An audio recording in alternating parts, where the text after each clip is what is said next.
The Lost Continent of Mu by Colonel James Churchward, 1931, James Churchward, 1851–1936.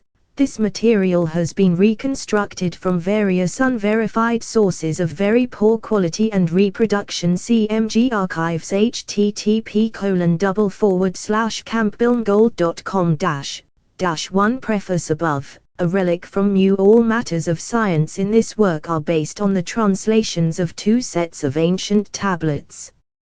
Nkal tablets which I discovered in India many years ago, and a large collection of stone tablets, over 2,500, recently discovered by William Niven in Mexico. Both sets have the same origin, for both sets are extracts from the sacred inspired writings of Mu. The Nkal tablets are written with the Naga symbols and characters and, legend says, were written in the motherland and first brought to Burma and then to India. Their extreme age is attested to by the fact that history says the Nkals left Burma more than 15,000 years ago. Where the Mexican tablets were written is problematical. They are mostly written in the northern Oyo symbols and characters. What actual writing there is on both sets is in the alphabet of Mu, the motherland. Whether they were written in Mexico or in the motherland and brought to Mexico I cannot say. They are, however, over 12,000 years old as shown by some of the tablets.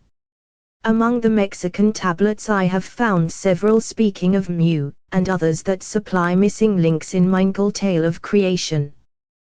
These I have added to the text of this edition of Mu, giving their dissections, decipherings and translations. Some of the subjects embodied in these American tablets are, an account of the creation in minute detail, life and its origin minutely given. The origin and workings of the four great cosmic forces. Over 1,000 tablets are devoted to this subject, and last but not least, the creation of women. The Nkal tablets which I came across in the Orient were only fragments of the various subjects with many missing links. The Mexican tablets not only confirm the Nkal but supply many of the missing links. I spent many years, proving as far as possible, by experimentation, that the facts set forth in these tablets were true. I spent over 50 years in investigation, research and explorations to prove out what I found written on these intensely interesting Nkal tablets. I have yet to find the first one that is wrong. The Mexican, like the Nkal, indubitably establishes to my own satisfaction that at one time the earth had an incalculably ancient civilization, which was, in many respects, superior to our own, and far in advance of us in some important essentials which the modern world is just beginning to have cognizance of. These tablets, with other ancient records, bear witness to the amazing fact that the civilizations of India, Babylonia, Persia, Egypt and Yucatan were but the dying embers of the first great civilization. The Oriental Nkal tablets which formed the foundation of the first edition of this book were a wonderful history of past man. Niven's Mexican stone tablets are equally wonderful and instructive, if not more so. They confirm my contention that the oldest records of man are not to be found in Egypt or the valley of the Euphrates, but right here in North America and in the Orient where Mu planted her first colonies. I desire here to express my appreciation and thanks for the courtesies and contributions received for the benefit of this book from the British Museum, London, Bernice P. Bishop Museum, Honolulu, the American Weekly, New York, Captain E. Salisbury, Los Angeles, Cal, Samuel Hubbard, Oakland, Cal, and to William Niven, Austin, Texas, and to certain monasteries in India and Tibet whose names are withheld by request. 3 Contents Preface 2 Contents 4 List of illustrations, halftone 4 List of illustrations 5 Chapter 1, Alpha, the Beginning 7 Chapter 2, The Lost Continent 23 Chapter 3, The Land of Man's Advent on Earth 29 Chapter 4, Records of the Lost Continent. 40 Chapter 5, The Egyptian Sacred Volume, Book of the Dead. 59 Chapter 6, Mu, the Empire of the Sun. 67 Chapter 7, Age of Mu Civilization. 71 Chapter 8, Man's First Religion. 73 Chapter 9, Symbols. 104 Chapter 10, North America's Place Among the Ancient Civilizations. 119 Chapter 11, Niven's Mexican Buried Cities. 135 Chapter 12, Yucatan's Place Among the Ancient Civilizations. 155 Chapter 13, The Geological History of Mu. 162 Chapter 14, The Origin of Savagery. 169 Chapter 15, Ancient Religious Conceptions. 171 Chapter 16, Ancient Sacred Mysteries, Rites and Ceremonies. 183 Chapter 17, Omega the Coping Stone. 187 - List of Illustrations, Halftones a relic from Mu Frontispiece Narayana, the seven-headed serpent, the submersion of Mu, a volcanic cataclysm, Princess Arawali of Ararai Island, an Alaskan totem pole, the pyramid at Xochicalco, House of Taga, tiny an island stone arch on Tongatabu, an Uyghur queen and her consort, scepter carried by a monarch of the Uyghurs, the road cut, Capitol Hill, Smyrna, Asia Minor, the great seven-headed serpent of Angkor, Cambodia, bronze statuette of Mu receiving man's soul from the creator, painting of Mastodon in Havasupai Canyon, Arizona, rock carving, Havasupai Canyon, Arizona, the last magnetic cataclysm, Gilder's discoveries, Nebraska, present conditions surrounding Niven's Mexican buried cities, the origin of savagery, line cuts, some interesting symbols and vignettes found on the Ngul tablets, tablet number 1231, key 34-4,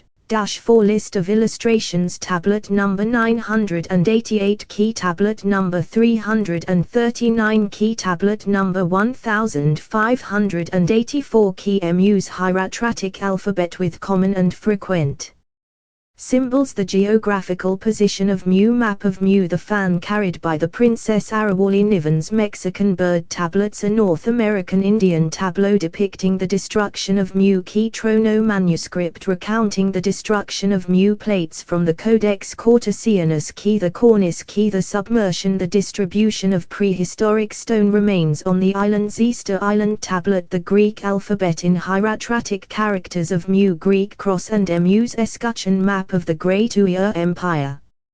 Symbols in ancient writings and inscriptions referring key the oldest of the symbols, ancient sacred symbols, the toe from a Maya manuscript, return of the rainy season, from the Trono manuscript, Mexican two-sided squares, two-sided square symbols found on Egyptian papyri, the 8 roads to heaven pillars, a temple entrance, an ancient pillar, a cube, a Mexican cube, 20 cross tablets, key evolution and meaning of the swastika, key Niven's butterfly form, oldest of the feather-winged circles, Guatemalan, Assyrian, Persian, Egyptian, most common form Egyptian with curved wings, Egyptian from funeral chamber of Thutmose, Greek, the first book ever written, symbolical carving on the great seven-headed serpent, Ganesha, the lord of the fields and crops, Anaga, Hindu knife, symbols on the handle and sheath of the knife, an ancient Maya tablet, key the great monolith at Tiahuanaco, one of the symbolic stones, Anarajapura, Ceylon, 5 symbols found among cliff dwellers' writings, ground plan of a temple at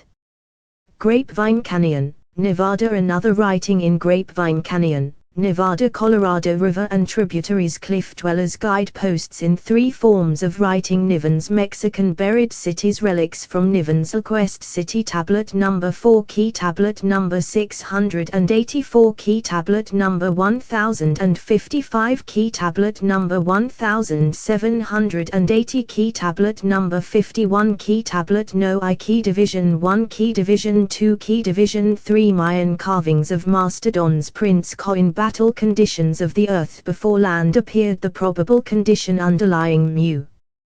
before her submersion, probable position of gas chambers underlying mu before her submersion, present gas belts across and around the Pacific Ocean, the tree and the serpent, interior of the Great Pyramid, Egypt -6 Chapter 1 Alpha. The beginning. The Garden of Eden was not in Asia but on a now sunken continent in the Pacific Ocean. The biblical story of creation, the epic of the 7 days and the 7 nights, came first not from the peoples of the Nile or of the Euphrates Valley but from this now submerged continent, Mu, the motherland of man. These assertions can be proved by the complex records I discovered upon long-forgotten sacred tablets in India, together with records from other countries. They tell of this strange country of 64 million inhabitants, who, 50,000 years ago, had developed a civilization superior in many respects to our own. They described, among other things, the creation of man in the mysterious land of Mu. By comparing this writing with records of other ancient civilizations, as revealed in written documents, prehistoric ruins and geological phenomena, I found that all these centers of civilization had drawn their culture from a common source, Mu. We may, therefore, be sure that the biblical story of the creation as we know it today evolved from the impressive account gathered from those ancient tablets which relate the history of Mu, history 500 centuries old. The manner in which this original story of the creation came to light forms a tale that takes us back more than 50 years. It was a famine time in India. I was assisting, in relief work, the high priest of a college temple. Although I did not know it at first, he was exceedingly interested in archaeology and the records of the ancients, and had a greater knowledge of those subjects than any other living man. When he saw one day that I was trying to decipher a peculiar bas-relief, he took an interest in me that brought about one of the truest friendships I have ever known. He showed me how to solve the puzzle of those peculiar inscriptions and offered to give me lessons which would fit me for still more difficult work. For more than 2 years I studied diligently a dead language my priestly friend believed to be the original tongue of mankind. He informed me that this language was understood by only 2 other high priests in India. A great difficulty arose from the fact that many of the apparently simple inscriptions had hidden meanings which had been designed especially for the Holy Brothers Thangals, a priestly brotherhood sent from the motherland to the colonies to teach the sacred writings, religion and the sciences. One day, being in a talkative mood, he told me there were a number of ancient tablets in the secret archives of the temple. What they consisted of he did not know, for he had seen only the chatties containing them. Although he was in a position to examine the writings, he had never done so, as they were sacred records not to be touched. In discussing these secret writings he added something that sent my curiosity up to a new high point. He had already mentioned the legendary motherland of man, the mysterious land of Mu. Now he amazed me by the admission that the precious tablets were believed by many to have been written by the Thangals, either in Burma or in the vanished motherland itself. I became impatient to see them when I learned that the writings were only fragments of a vast collection taken from one of the 7 Rishi, sacred, cities of India. The bulk of them was believed to have been lost. Still, there remained this opportunity to see what I might of the ancient fragments of antiquity lying dust-laden in the dark. Day after day I attempted to discover some method by which I could obtain access to the hidden treasures, but my friend, although extremely courteous, was adamant in his refusal to let me see them. "7 my son," he would say, a touch of sadness in his voice, "I would that I could satisfy your desire, but that may not be. They are sacred relics that must not be taken out of their containers. I dare not grant your wish. But think they may not be packed properly and may break and crumble in their boxes," I urged. "We should at least look at them to see if they are safe." But this argument was of no avail. 6 months passed. Curiosity or anxiety about their condition had won the contest over my priestly friend, for one evening on the table in front of him 2 of the ancient tablets were lying on a cloth. I examined with curiosity the long-hidden tablets. They were apparently of sunburnt clay and extremely dusty. With great care I cleaned them and then set to work deciphering the characters that were in the same dead language I had been studying with my friend. Fortune was with me that evening, for these 2 precious forms of clay revealed facts of such import we both realized that here indeed were the genuine records of Mu. The history, however, broke off abruptly at a most interesting point at the bottom of the second tablet. Not even the high priest could restrain his curiosity to see the rest. "It is impossible for us to leave off here, my son," he said. "I shall get the next tablets out tomorrow." Fortunately, the next tablets he procured were not of the same series, but had to do with an entirely different subject, and in order to find the consecutive tablets all had to be brought out. It was well, for many of the tablets had been so badly packed that they were broken. These we restored with cement. When I repacked them, I wrapped each tablet in tissue paper and cotton wool. "My son," said the priest, "I feel that a sacred warning was sent to me through your voice to safeguard the relics." Months of intense concentration in translating the tablets followed, but the reward justified the effort. The writings described in detail the creation of the earth and of man, and the place where he first appeared Mu. Realizing that I had unearthed secrets of great importance in the elucidation of that eternal problem, man, I sought the other lost tablets, but without success. I carried letters of introduction to high priests of temples throughout India, but in every instance I was received with coldness and suspicion. "I have not seen any such tablets," each would declare, and doubtless they were telling the truth. Like my friend, they had probably only looked at the containers. Once, in Burma, I visited an ancient Buddhist temple in my search for the missing records. "From where do you come?" asked the high priest, looking at me with veiled suspicion. "From India," I replied. "Then go back to India and ask the thieves who stole them from us to show them to you." And, spitting on the ground at my feet, he turned and walked away. These rebuffs disheartened me somewhat, but I had already obtained so much valuable information from the tablets that I determined to study the writings of all the old civilizations and compare them with the legends of Mu. This I did, and found that the civilizations of the early Greeks, the Chaldeans, the Babylonians, the Persians, the Egyptians and the Hindus had been definitely preceded by the civilization of Mu.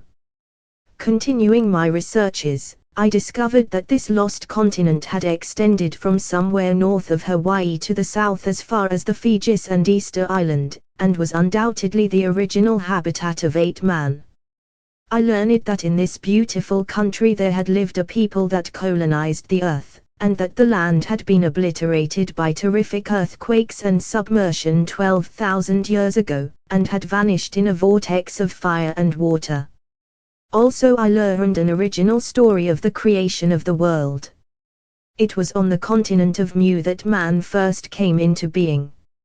I have traced this same story from Mu to India, where colonizers from the vanished continent had settled, from India into Egypt, from Egypt to the Temple of Sinai, where Moses copied it, and from Moses to the faulty translations of Ezra 800 years later. The plausibility of this will be apparent even to those who have not studied the subject carefully, when they see the close resemblance between the story of the creation as we know it and the tradition that originated in Mu. Before starting to relate the writings on the tablets, I shall give a page of the vignettes found on them, with their decipherings and translations, 9 Ngul tablets above, some interesting symbols and vignettes found on the Ngul tablets. Vignette 1 am. Fine, straight, horizontal lines. Symbol for space. Vignette 1b. symbolizes the seven-headed serpent moving in space. The surrounding circle is the universe. Vignette 2. Wavy horizontal lines. Symbol for earthly waters. Vignette 3. The circle is a picture of the sun. The sun was the collective symbol of all the attributes of the deity. 10. Vignette 4. Fine vertical lines from the sun symbolizing his forces which are affinitive to the earth's light force, which, being set in movement, gives light upon the earth. Vignette 5. Vertical wavy lines from the sun symbolize the sun's forces which are affinitive to the earth's heat force. They meet and the earth's heat force becomes active. Vignette 6 am. Vertical dotted lines from the sun symbolize his forces which are affinitive to the earth's life force. Vignette 6b. Symbolizes the sun's affinitive forces striking the earth's life force in cosmic eggs, which are in the water, and bringing them into life. Vignette 6c. Symbolizes the sun's affinitive forces striking the earth's life force in cosmic eggs, which are on the land, and hatching them into life. Vignette 7. This is the geometrical symbol that was assigned by the ancients to Mu. It is also the hieratic letter M and reads, Mu, Ma, mother, land, field, country and mouth. Vignette 8. The toe was the symbol of resurrection in Mu. It is a picture of the constellation, the Southern Cross. The toe also symbolizes bringing forth, emerge, etc. Vignette 9. The lotus flower was the floral symbol of Mu. Tradition says that the lotus was the first flower to appear upon the earth, and for that reason it was adopted as the symbolical flower of the motherland. Vignette 10.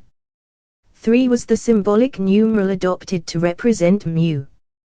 This was because the continent consisted of 3 separate areas of land divided from each other by narrow channels or seas. Vignette 11. The leaping deer is frequently found in the Ngul tablets. It is the symbol of first man. This animal was selected to symbolize the first man because of its leaping power. Man came on earth perfectly developed. He leaped upon the earth in his first and original form without going through nature's development of life.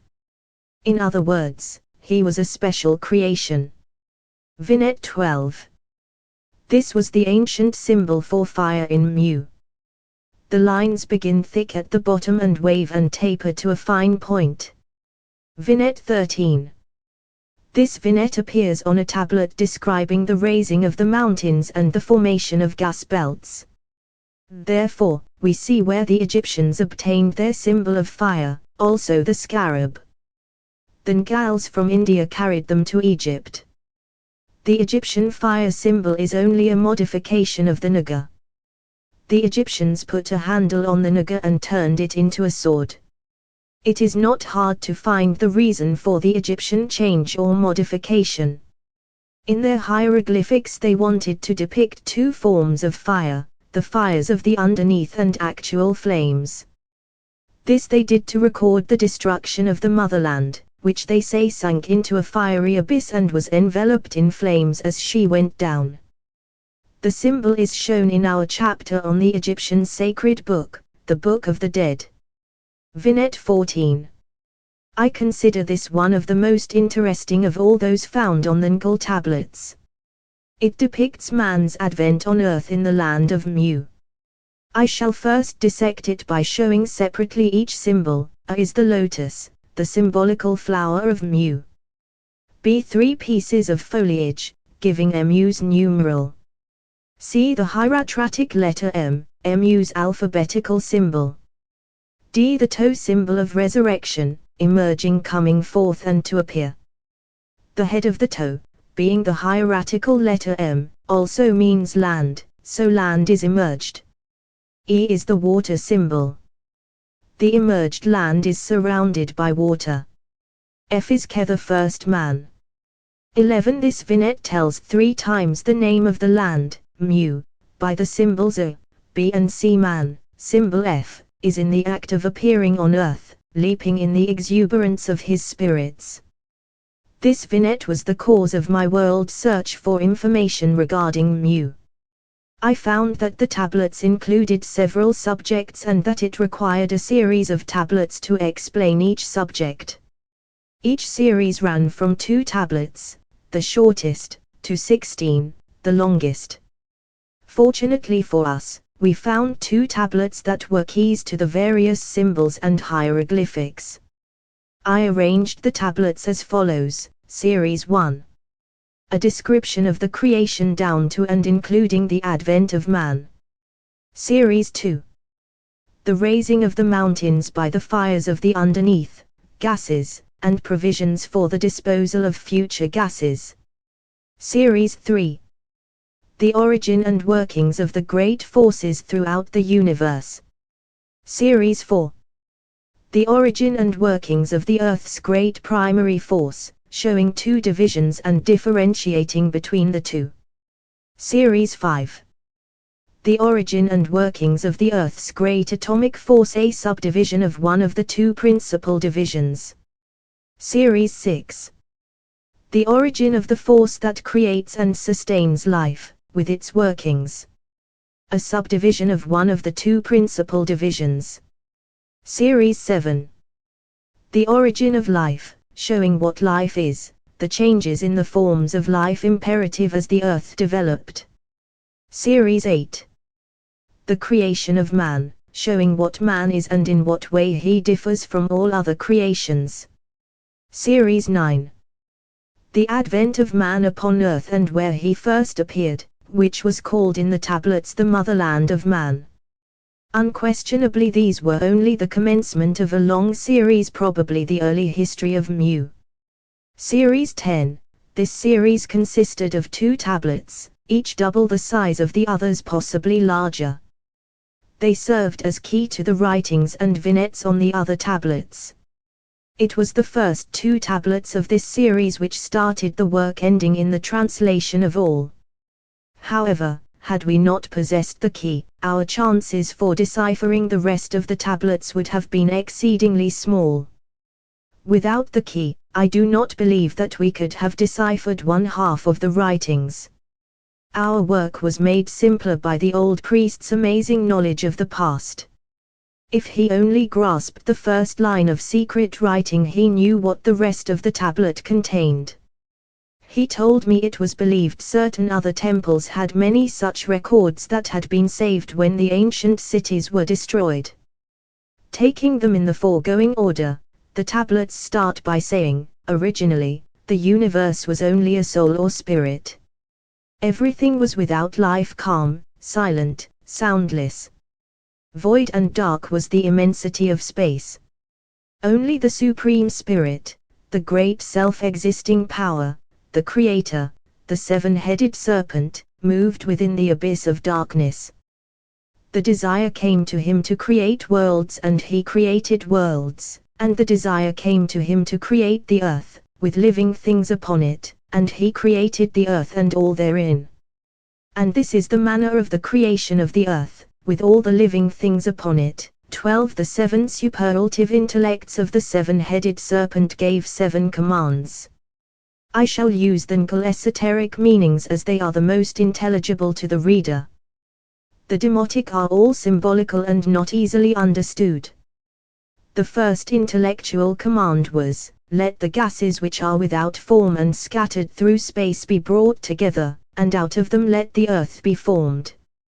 The gases then assembled themselves into the form of a whirling mass. The second command was, let the gases solidify to form the earth. Then the gases solidified, volumes were left on the outside, out of which water and the atmosphere were to be formed, and volumes were enveloped within the new world. Darkness prevailed and there was no sound, for as yet neither the atmosphere nor the waters were formed. The third command was, let the outside gases be separated and let them form the atmosphere and the waters. And the gases were separated, one part went to form the waters, and the waters settled upon the earth and covered its face so that no land anywhere appeared. The gases that did not form the waters formed the atmosphere, and the light was contained in the atmosphere. And the shafts of the sun met the shafts of the light in the atmosphere and gave birth to light. Then there was light upon the face of the earth, and Fig. 4 the heat was also contained in the atmosphere. And the shafts of the sun met the shafts of the heat in the atmosphere and gave it life. Then there was heat to warm the face of the earth. Fig. 5. The fourth command was, let the gases that are within the earth raise the land above the face of the waters. Then the fires of the under earth lifted the land on which the waters rested until it appeared above the face of the waters, and this was the dry land. The fifth command was, let life come forth in the waters. And the shafts of the sun met the shafts of the earth in the mud of the waters, and there formed cosmic eggs, life germs, out of particles of the mud. Out of these cosmic eggs came forth life as commanded. Fig. 6b. The sixth command was, let life come forth upon the land. And the shafts of the sun met the shafts of the earth in the dust of the land, and out of it formed cosmic eggs, and from these cosmic eggs life came forth upon the earth as was commanded. Fig. 6c. And when all this was done, the seventh intellect said, let us make man after our own fashion, and let us endow him with powers to rule this earth. Then Narayana, the seven-headed intellect, the creator of all things throughout the universe, created man, and placed within his body a living, imperishable spirit, and man became like Narayana in intellectual power. Then was creation complete. The 7 commands are, without doubt, also indicative of 7 periods of time. A period of time is not measured by any particular number of years. It may mean a day, a year, or millions of years. Thus these tablets do not assign any particular length of time to creation. It may have taken millions or tens 13 of millions of years to accomplish what was recorded in the tablets. It is merely stated that the earth was created in 7 periods of time, not in 7 days, as recorded in the biblical legend. The general resemblance of the opening part of the Ngal record, as regards the story of the creation, to the account as found in the Bible is remarkable, and it is also remarkable how great are the divergences thereafter. Legends of the creation are prevalent among peoples throughout the world, and in all instances I have found so much of the material identical that the only conclusion to be drawn is that they are of common origin and their genesis was in Mu. The 7th command was the hardest of all to translate.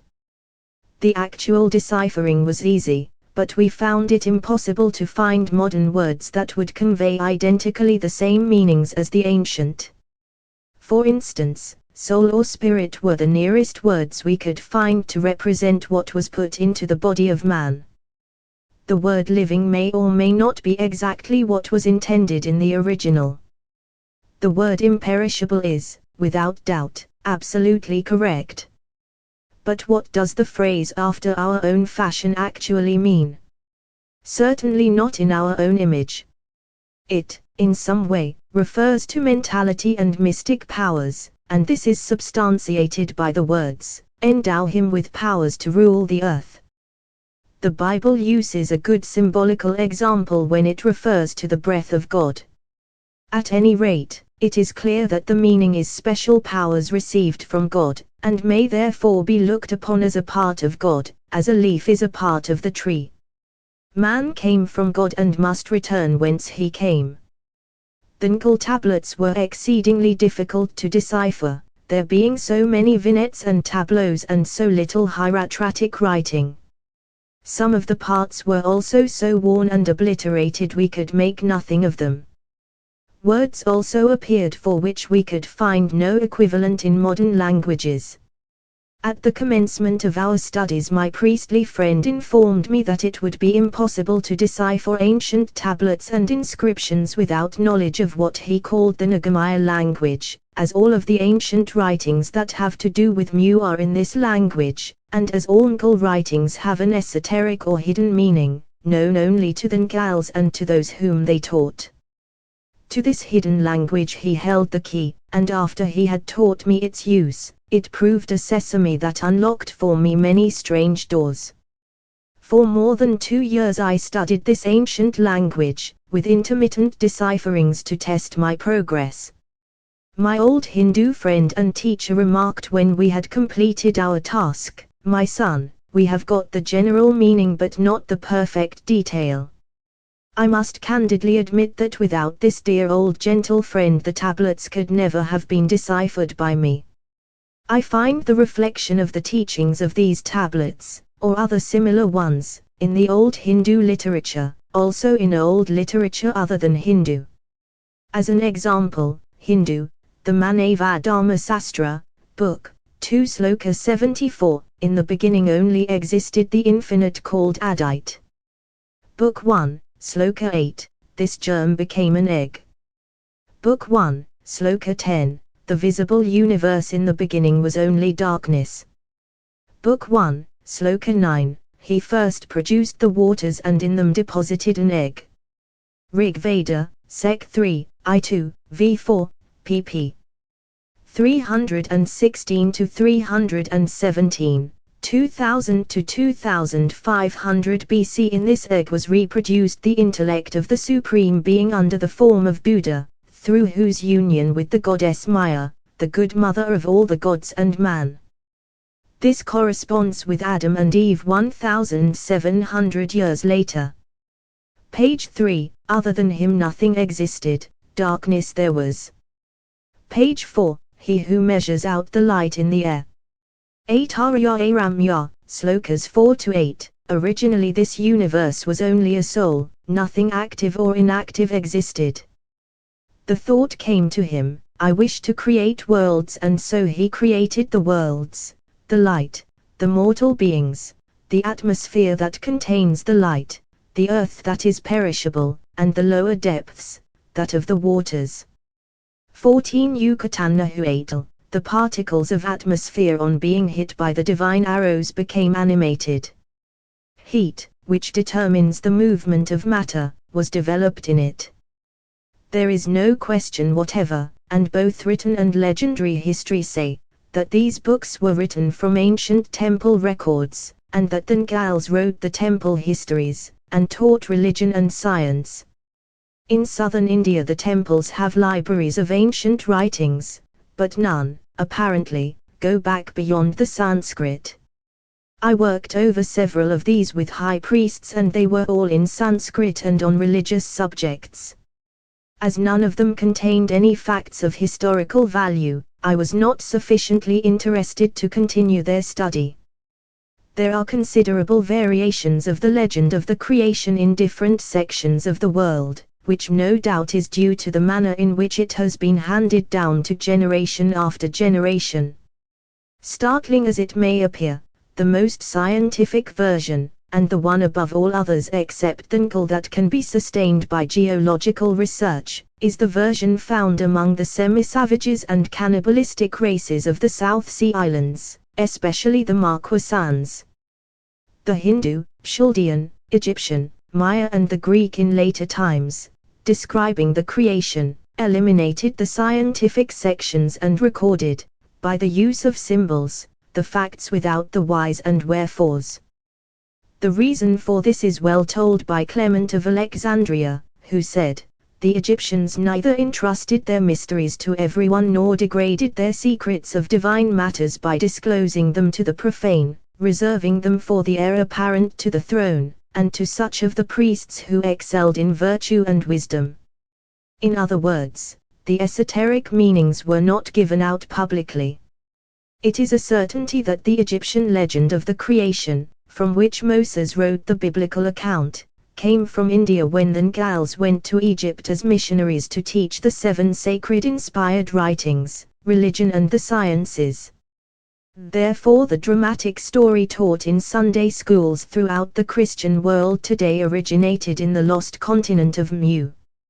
I end this chapter with 2 of the missing links in the Ngul tale of the creation, with 2 of Niven's Mexican stone tablets. Tablet number 1231. This is one of the most interesting, and in all respects one of the most valuable tablets in the whole of Niven's collection of over 2,600 tablets, for it is the key to the movements and workings of the universe. Number 1231 is a symbol of the sacred four, which, under innumerable names and guises, have played an important part in man's conception of the Creator and the creation from earliest of ancient writings down to and including the present time. 15 above, Tablet No 1231. The Ngal writings tell that the sacred four were the Creator's commands that evolved law and order from chaos throughout the universe. When they had completed this work, they were given charge of the physical universe. The Mexican tablets say identically the same thing. The Ngal writings throughout give them symbolical names. The Ngal tablet, which might tell us what the sacred four are, beyond the fact that they were the first four great commands in creation, is missing. As the sacred four were commands, they naturally were given to something to be executed. What was that something? Hitherto I have found nothing among ancient inscriptions and writings that tell us, but this tablet supplies the information. Should anyone think that this is a mere assertion on my part, I am giving a dissection, the deciphering and translation of this tablet number 1231. Above, key 16:1. The central figure of this diagram or vignette is a circle, which is a picture of the sun as Ra, the collective or monotheistic symbol of the Creator. It was one of the first three symbols used in religious teachings. As it was monotheistic, it was the most sacred of them all. 2. Within this circle is the hieratic letter H of the motherland's alphabet. Being a hieratic letter, it carries a symbolic meaning. It is the alphabetical symbol of the sacred four. As it is within the circle, it is within the Creator. Thus the sacred four is within the Creator and comes out of his mouth his powers or forces. The sacred four, the four great primary forces, are thus shown coming directly from the Creator. As the ancients termed it, his desires, his wishes and his commands. 3. This is a symbol of a force. The base shows where the origin of the force is, and the point the direction which the force takes in its workings. In this vignette the force is working from west to east. For each of the four forces has an arrow, spear, dart or javelin head. This is the symbol of activity, showing that the force is not dead, but remains active and continuous in one direction from west to east. The ancients understood this and wrote, and when this was accomplished, they were given charge of the physical universe. 5. This GLYPH forms the word geometrician. This word is written within each of the four forces. So here it is called the four great geometricians, the four great primary forces. They are the primary forces because they are depicted as coming directly from the Creator himself. 6. This GLYPH is formed by crossing the four forces. All are moving from west to east. The points form a circle symbolizing the universe. They are therefore governing the movements of all bodies throughout the universe. It shows that all bodies that revolve are revolving from west to east, and that all circuits made by moving bodies are from west to east, thus all are moving on a center. As is symbolically shown, that center is the primary force, which is the great infinite, the Almighty. Being symbolically shown, this center does not apply to any particular spot in the universe. It applies to He himself. He is the center at whose command all movements of bodies are made, either directly or indirectly, i.e., through subsidiary forces, which forces are produced by or through the workings of other forces, some possibly being what are termed atomic forces. Out of Niven's 2,600 tablets, over 1,000 are about the workings of the four primary forces. The last GLYPH, number 6, is a common one. I have yet to find the first archaeologist who has mentioned it, who has not mistaken it for the swastika. Tablet number 988. This tablet refers to one of the great magnetic primary forces. It shows that this great magnetic force is existent throughout the universe. 17 above, tablet No 988. The universe is symbolized as being within the 236 outer circles. The central circle symbolizes the Creator. The curved lines running through the universe are the lines of the force. The lines being curved is the regular phenomena when originating from a revolving body. As is shown, their direction is from west to east. This is corroborated by the force symbol below, which points the direction taken by the force. Above, key that it is one of the four great primary forces is told by the alphabetical symbol of the sacred four being attached as a caption. Therefore here again, as in tablet number 1231, it is shown that the four great primary forces come directly from the Creator. Tablet number 339. From Niven's collection of Mexican stone tablets. 18 above, tablet number 339. The picture on this stone is a pretty artistic rendering of the ancient conception of law and order being carried out and established throughout the universe by a butterfly. Above, key the elongated circle following the contour of the stone symbolizes the universe space without an end. The head of the butterfly is a circle with four discs within. The circle symbolizes the Creator and the four discs the numeral 4. The symbol, numeral, of the sacred four. 4 and 1 make 5. The four discs and the one circle make 5. The numeral symbol for the full Godhead. The two antennae projecting from the head symbolize law and order. The wing can be read in two ways. 5 bars symbolizing the full Godhead and 4 spaces between, the sacred four. A tongue stretches across the universe. The tongue is the symbol of speech and command. So the command has gone forth that law and order be established throughout the universe. The butterfly is carrying the command. The legend. By command of the Creator, the sacred four are establishing law and order throughout the universe. The Nkul tablets, which came under my observation, ended with the special creation of man. The continuation has been lost from the collection.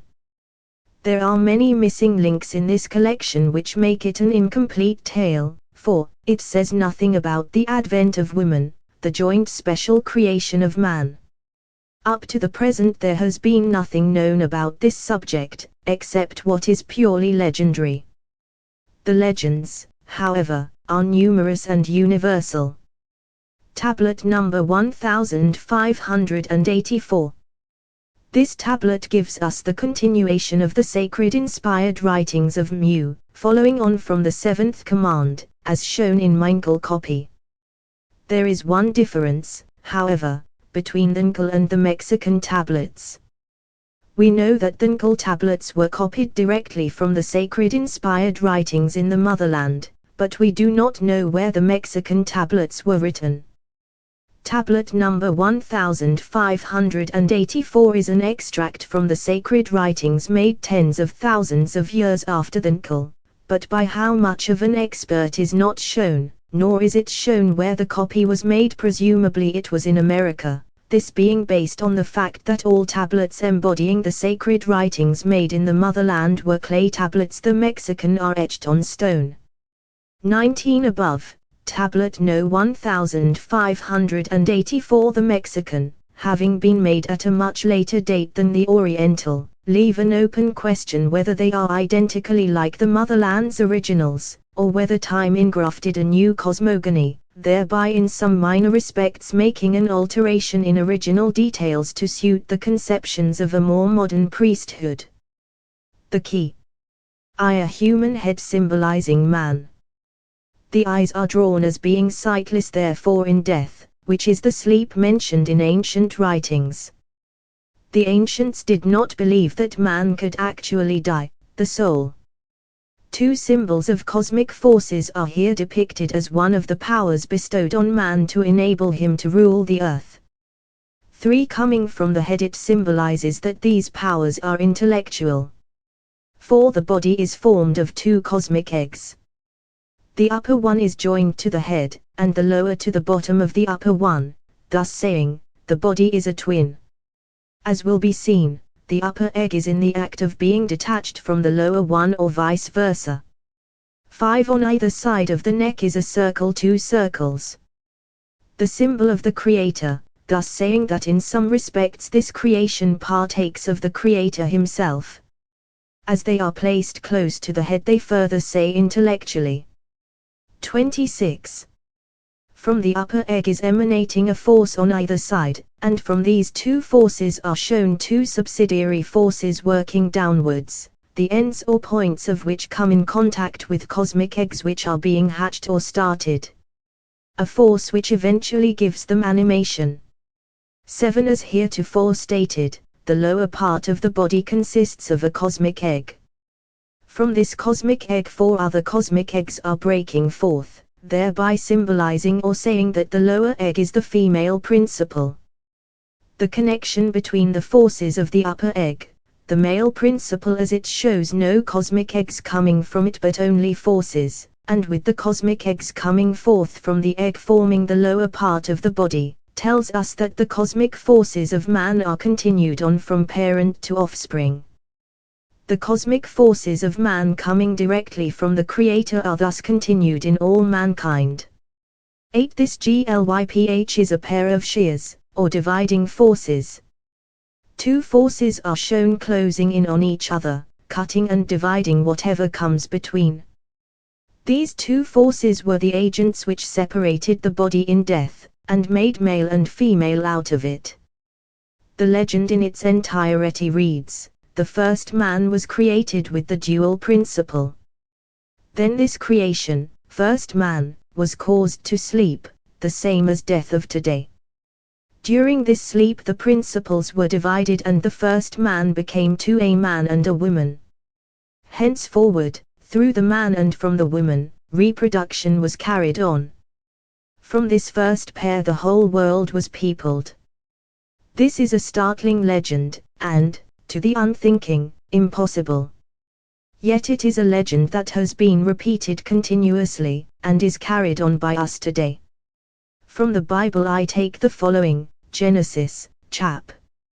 2 verse 22, and the rib, which the Lord God had taken from man, made he a woman. Chap. 3 verse 20, and Adam called his wife's name Eve, because she was the mother of all living. This biblical writing is symbolical, not literal, expressing in different language identically the same as is written on this tablet. Both the biblical and the Mexican came from the same fountainhead, the sacred inspired writings of Mu. A similar legend exists among the savages and semi-savages of the Polynesian islands in the South Pacific Ocean. Their legend reads, Taro made man out of red earth Araka and breathed into his nostrils. He made woman from man's bones and called her Evi. 1 Plato, the Greek philosopher, wrote, human beings were originally created with the man and woman combined in one body. Each body had 4 arms and 4 legs. The bodies were round, and they rolled over and over, using the arms and legs to move them. By and by they began to treat the gods badly. They stopped their sacrifices and even threatened to roll up Mount Olympus to attack and overthrow the gods. One god said, let us kill them all, they are dangerous. 1. Evi in Polynesian is pronounced Evi. Similar legends are found in Egyptian writings. Another said, no, I have a better idea. We will cut them in half, then they will only have 2 arms and 2 legs. They won't be round. They won't be able to roll. Being multiplied by 2 they will offer twice as many sacrifices and, what is the most important, each half will be so busy looking for the other half that they will not have time to bother us. 21 The second god was the wise one. His theory has turned out well. Each human half, male or female, has been and is so busy looking for the other half the soul's mate that other things have been neglected. Hindu, the Rig Veda Langlois translation, Sloka 3, 12, v4, pp. 316 to 317, reads as follows: In this egg was represented the intellect of the Supreme Being under the form of Buddha, through whose union with the goddess Maya, the good mother of all gods and other beings, dead and alive, all beings were created. Chinese, Laosa in Dao Teking 500, BC, writes, Reason Dao produced one. One became two, and both produced three, and three produced all beings. The Oriental countries have many legends about the first man being created with the dual principle. Many speak of the separation during sleep, death. I shall make no comment on this cosmogony. It is left for readers to draw their own conclusions.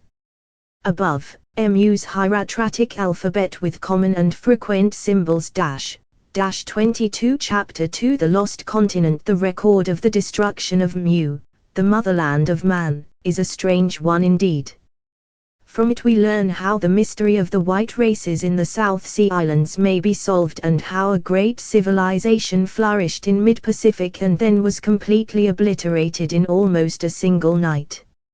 A few decades ago scientists would have been very doubtful about the possibility of the former existence in the Pacific Ocean of a huge continent such as Mu. But since then, records have come to light and comparisons have been made which prove that such a land did at one time exist. The proofs are of several types. First, as I have already explained in the opening chapter, there are the sacred tablets found in an Indian temple and deciphered with the aid of a learned priest. These tablets gave me the first hint about Mu and sent me on a worldwide search. They had been written by the Ngals, either in Burma or in the motherland. They told how the Ngals had originally come from the motherland, the land in the center of the Pacific. They also told the story of the creation of man and his advent in this land. Records of later date written in Mayax, Egypt and India tell and describe the destruction of this land of Mu, when the earth's crust was broken up by earthquakes and sunk into a fiery abyss. Then the waters of the Pacific rolled in over her, leaving only water where once was a mighty civilization. Second, there is confirmation of Mu in other ancient manuscripts, including such a classic as the Hindu epic Ramayana, written by the sage and historian, Valmiki, from the dictation of Narayana, high priest of the Rishi temple at Ayodhya, who read the ancient temple records to him. In one place Valmiki mentions the Ngals as coming to Burma from the land of their birth in the east, that is, in the direction of the Pacific Ocean. Another document confirming the story of the sacred tablets and Valmiki is the Trono manuscript, now in the British Museum. This is an ancient Maya book written in Yucatan. It speaks of the land of Mu using for Mu the same symbols we find in India, Burma and Egypt. Another reference is the Codex Cortesianus, a Maya book of about the same age as the Trono manuscript. Then there is the Lhasa record, with hundreds of others from Egypt, Greece, Central America, Mexico, and the cliff writings in our western states. Third, there are existing ruins which, by their location and the symbols that decorate them, tell of the lost continent of Mu, motherland of man. On some of the South Sea Islands, notably Easter, Manga, Tongatabu, Panape, and the Ladrone or Mariana Islands, there stand today vestiges of old stone temples and other lithic remains that take us back to the time of Mu. At Uxmal, in Yucatan, a ruined temple bears inscriptions commemorative of the lands of the West, whence we came, and the striking Mexican pyramid southwest of Mexico City, according to its inscriptions, was raised as a monument to the destruction of these same lands of the West. Fourth, there is the universality of certain old symbols and customs discovered in Egypt, Burma, India, Japan, China, South Sea Islands, Central America, South America and some of the North American Indian tribes and other seats of ancient civilizations. These symbols and customs are so identical it is certain they came from one source only, Mu. With this background, then, we can follow the tale of Mu's destruction. This continent, we find, was a vast stretch of rolling country, extending from north of Hawaii down towards the south. A line between Easter Island and the Fijis formed its southern boundary. It was over 5,000 miles from east to west, and over 3,000 miles from north to south. The continent consisted of 3 areas of land, divided from each other by narrow channels or seas. Basing my description on the records shown in chapters 4 and 5, I shall try to picture her as she was. Back, far back, into very remote times many, many thousands of years ago, yet on the very edge of what we call historical times there was a great continent in the middle of the Pacific Ocean where now we find only water and the sky too, and groups of small islands, which today are called the South Sea Islands. 23. It was a beautiful 3 tropical country with vast plains. 4. The valleys and plains were covered with rich grazing grasses and tilled fields, while the low rolling highlands 5 were shaded by luxuriant growths of tropical vegetation.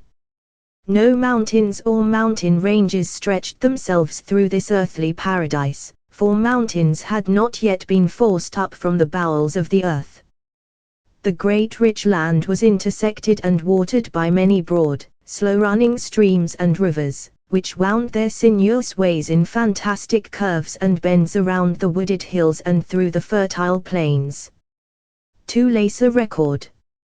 3. Easter Island tablet. 4. Greek record. 5. Trono manuscript. Luxuriant vegetation covered the whole land with a soft, pleasing, restful mantle of green. Bright and fragrant flowers on tree and shrub added colouring and finish to the landscape.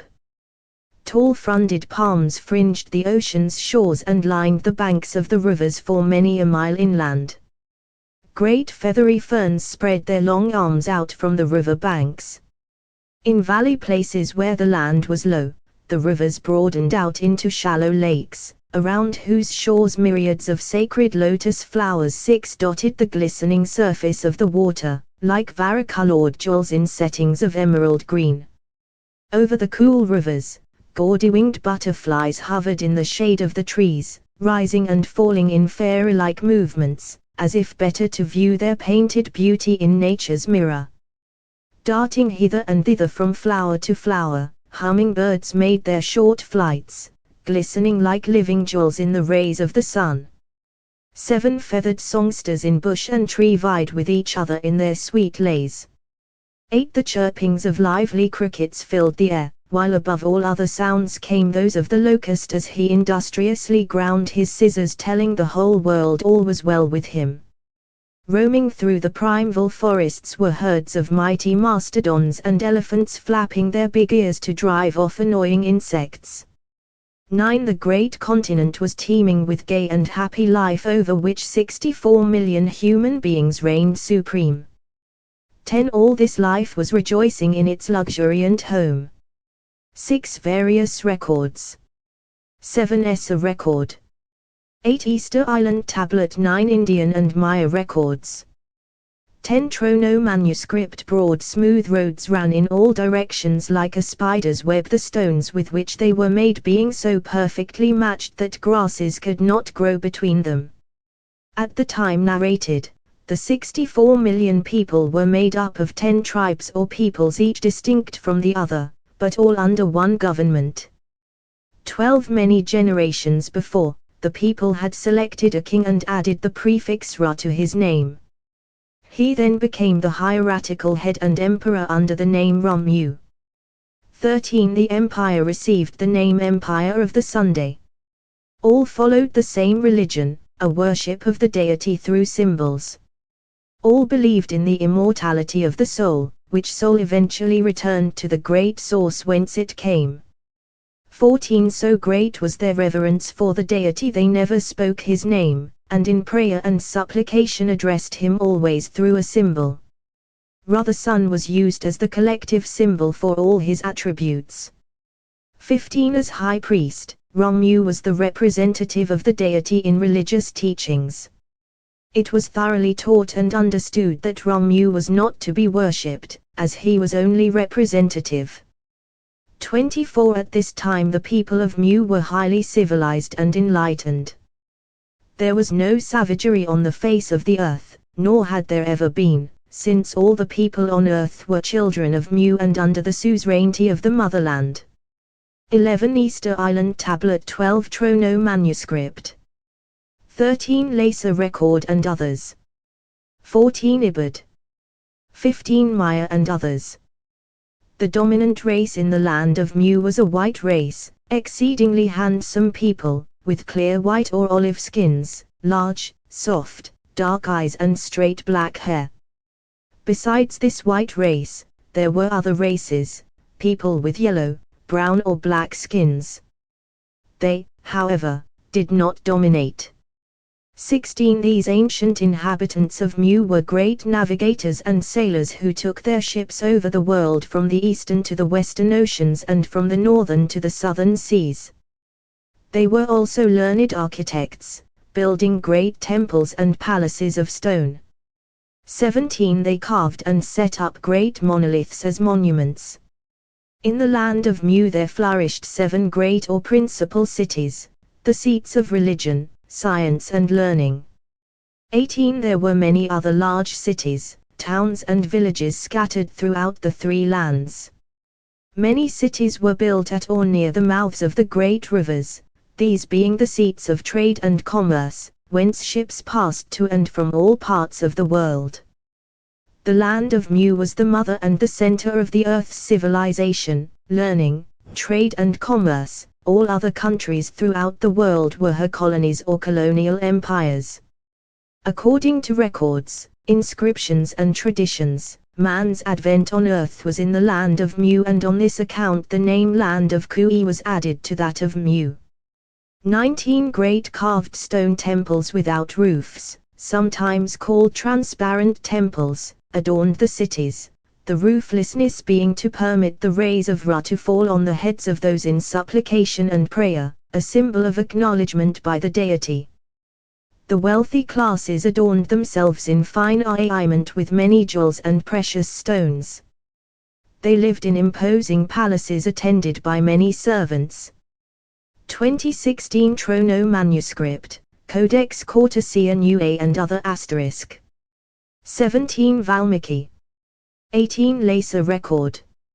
19 Trono Manuscript and inscriptions. Colonies had been started in all parts of the earth. Being great navigators, their ships were constantly carrying passengers and merchandise to and from the various colonies. 21 On cool evenings might be seen pleasure ships, filled with gorgeously dressed, jewel-bedecked men and women. The long sweeps with which these ships were supplied gave a musical rhythm to the song and laughter of the happy passengers.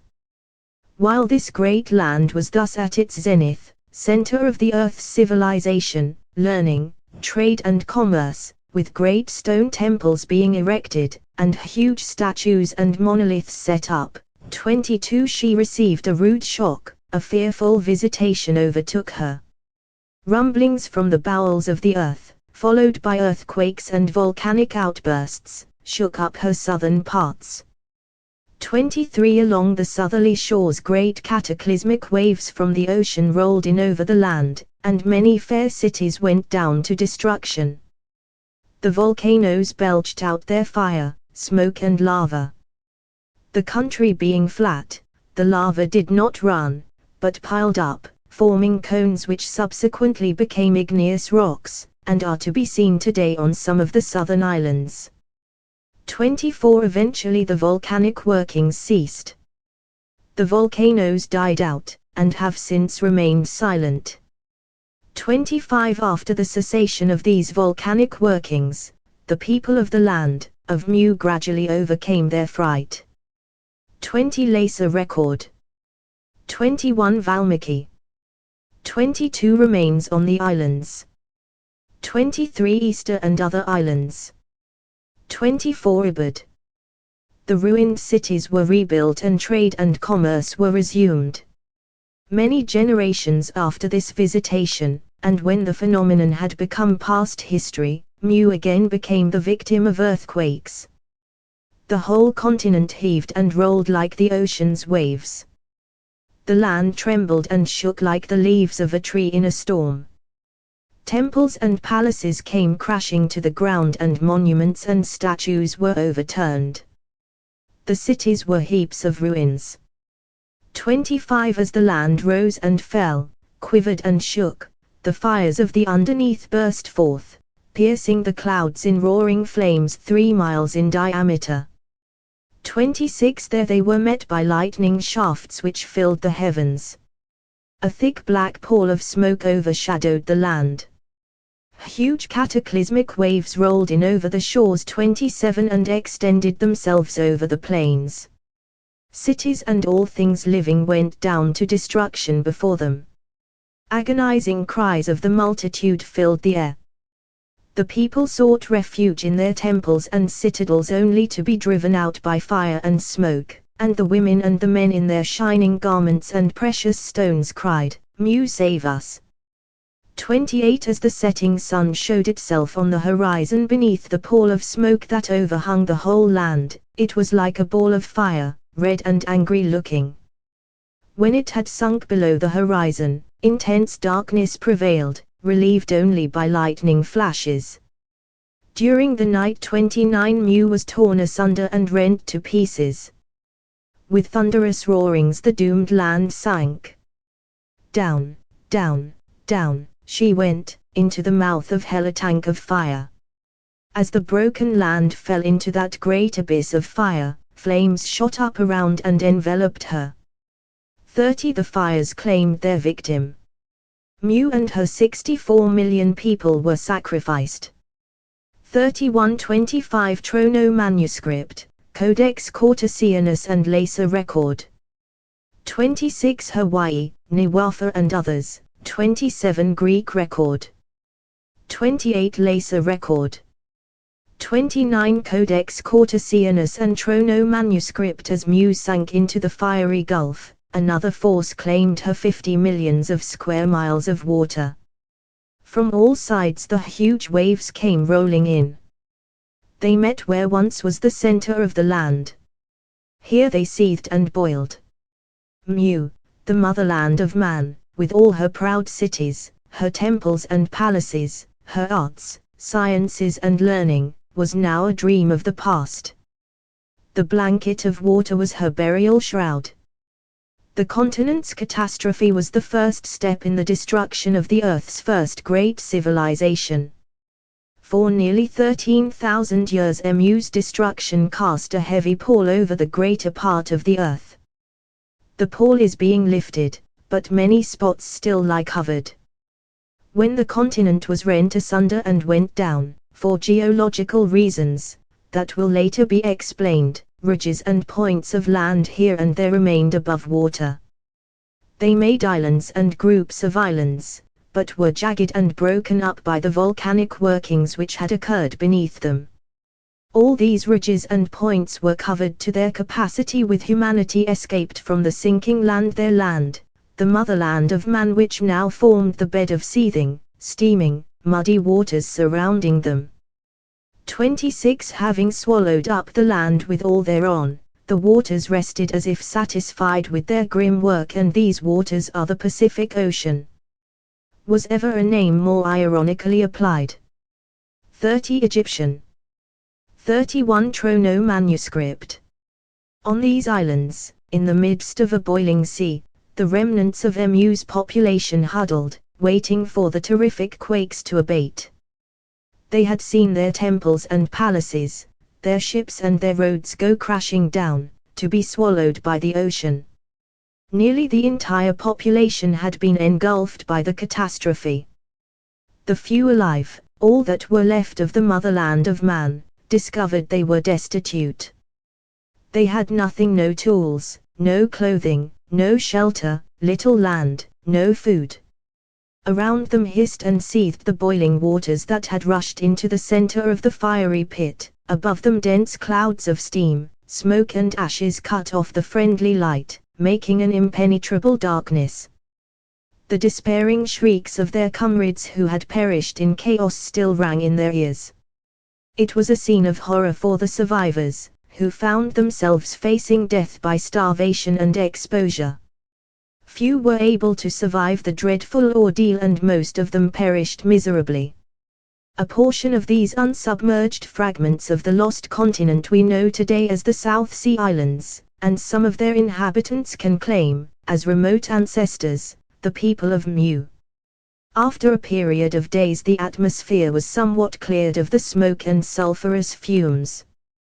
The sun, breaking through the veil of clouds, looked down on the scene. The newly formed islands were seen thronged with appalled men and women, those who were lucky or unlucky enough still to be alive.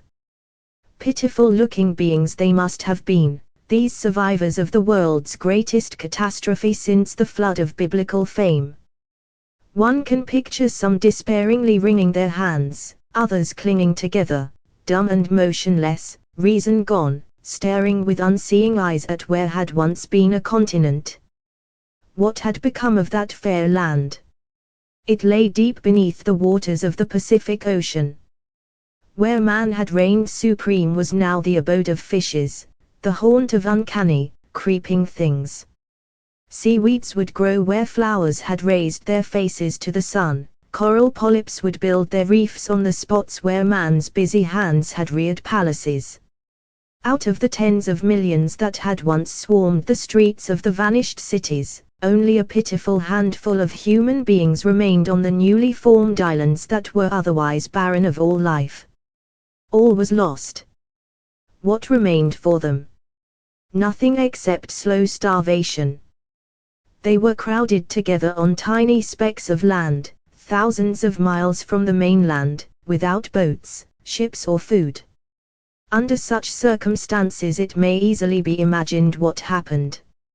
Many, of course, were hopelessly insane, driven mad by sheer horror, others prayed for death to relieve them from a strain that was intolerable. To exist, one thing alone was left them, to go down into the lowest depths of savagery, and, for a time at least, live upon one another. Skins of animals, if any remained, and the leaves of coarse foliage must, in future, be their dress. Stones, spears and arrows must be their weapons of defense and offense. Their cutting tools must be fashioned from flints and shells. But the primary thing was where to get food. No doubt many died from exposure, fright and hunger, and as these died, their bodies became the food of survivors. In this manner, began the first cannibalism and savagery. Thus the survivors of the highest civilization descended to the lowest savagery which has continued on through the ages. One may imagine the loathing and repugnance that these cultured beings must have had for such food, and we may believe that many died before they could force themselves to partake of it. Gradually, however, as generation followed generation through the long procession of years, the poor islanders sank lower and lower until even traditions of their past, which at first were religiously kept and handed down to posterity, became dim and at last forgotten. Their former greatness was erased from their minds as completely as the treacherous waters of the Pacific had wiped away Mu, but, forgotten though this past is by the islanders, marks have remained among them for future identification, thus carrying out an unvarying law. 27 I have mentioned that a veil of darkness was cast over mankind by the destruction of Mu, this I mean in a comparative sense only. The colonial empires, for a time, carried on the civilization of the motherland, but without her aid they gradually declined, then flickered out. It is from those ashes the new and present civilization has arisen. Above, the geographical position of Mu-28 Chapter 3 The land of man's advent on earth. In the land of Mu we have unquestionably found where man made his advent upon the earth. Various records conclusively prove that this land was the biblical Garden of Eden, prove that Mu lay to the west of America and to the east of Asia, and therefore in the Pacific Ocean. Data that I have examined also show that the motherland was in the Pacific Ocean, because much of this data consists of the actual remains of the vanished continent. On parts that were not submerged there still remain vestiges of temples, traditions, statuary and sacred symbols, and the written evidence and inscriptions declare that these mementos of a vanished race originated in Mu. The authenticity of the remains is corroborated in every possible manner by written records, by inscriptions, by customs, by language, and, finally, by traditions. I have established by this indisputable evidence the place where there was a prehistoric civilization. Much of the evidence is concretely furnished by stone temples, stone monuments, stone statuary, cut and dressed stone waiting shipment, and the quarries whence the stone came. In these quarries unfinished statuary has been found, and as these discoveries have been made in the South Sea Islands, it demonstrates beyond shadow of a doubt that those islands were once parts of the submerged continent. The records and data based on the supposed age of the Trono manuscript establish that the land of Mu was in existence up to the very edge of historical times existed, that is to say, up to within 12,000 to 12,500 years ago. Taking the islands whereon remains and traditions have been found, I have sketched a map indicating where Mu was situated in the Pacific Ocean. There is nothing upon which to base either a western or a northern coastline. From various records it would seem that this continent consisted of 3 separate lands, divided from each other by narrow seas or channels, but where or how these divisions were made by nature there is nothing to show, except, possibly, an Egyptian hieroglyphic which represents 3 long, narrow lands running east to west. For various reasons, the principal one being colonization, I think the land ran much farther north than has been shown. I have given Easter Island as the southeast corner, Tongatabu as about the southwestern corner, the Ladrones as the northwestern corner, Hawaii in the north, and no defined northeastern corner. I have made many large bays and estuaries, because records show that the land was low, without mountains. As the land was so low and rolling, with immense plains, it would naturally have a coastline similar to the one I have drawn.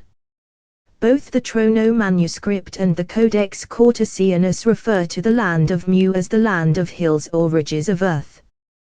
The Greek record speaks of plains.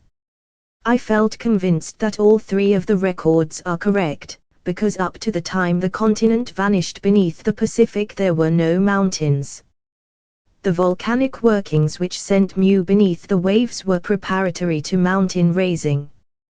Where we find specks of land above water, with incontrovertible evidences of continental resources, we are made doubly certain that these specks are parts or remains of a continent. These bits of land are, as I have said, little islands peopled by savages. They are thousands of miles away from any mainland, and it is therefore the strongest possible proof, stronger than any record, inscription or tradition, that back in prehistoric times there was a continent and that the continent was peopled by highly civilized human beings. The ancient records and remains on the South Sea Islands show us that man was created a civilized being but untutored and uncultured. He was created with a knowledge of his own soul and believed in and worshipped the deity. It is revealed by the presence of certain figures used as sacred symbols that man, generally, was at that time in an undeveloped intellectual state, and the simplicity of the first sacred symbols was necessary in order to convey ordinary subjects to his mind. When, however, we first get in touch with man, thousands upon thousands of years after his advent upon earth, we find that he was then in a highly enlightened and civilized state, and that was more than 50,000 years ago. 29 certain archaeologists have, in their writings, touched the subject of the land of Mu and the lands of the West, but, as they took no pains to verify various records that came before them, having simply made deductions, it is time that readers interested in the early appearance of man on earth should be informed of some positive facts based upon my own careful investigations. Schliemann, on apparently two records only, the Trono manuscript and the Laser record, asserts that Atlantis was the land of Mu. These records do not state that Mu and Atlantis were identical, it is mere surmise on the part of Schliemann. Other records which he might have consulted would have told him plainly that the land of Mu lay to the west of America and not to the east, the location of Atlantis. However, both Atlantis and the land of Mu were destroyed by volcanic eruptions and submerged. Science has proved that beyond the shadow of a doubt. Le Plongeon advanced the theory that Central America was the lands of the West and therefore the land of Mu, basing his deductions on the contour of the land around the Caribbean Sea, but forgetting entirely that all records establish the fact that the lands of the West were destroyed and submerged, while Central America to this day is, of course, unsubmerged. This is as plausible as saying that a certain man is dead while he is arguing some point with you. Possibly some of these errors arose from the fact that certain records read in Europe were written in America, and the readers, without thinking, based their calculations from Europe instead of from America. This would be in keeping with the reference to Atlantis made by the old Greek philosopher, the land beyond the sea, the Saturnian continent. The Saturnian continent, by the way, was one of the ancient names for Atlantis. The exact difference between the records is the lands of the West from America and the land beyond the sea from Europe.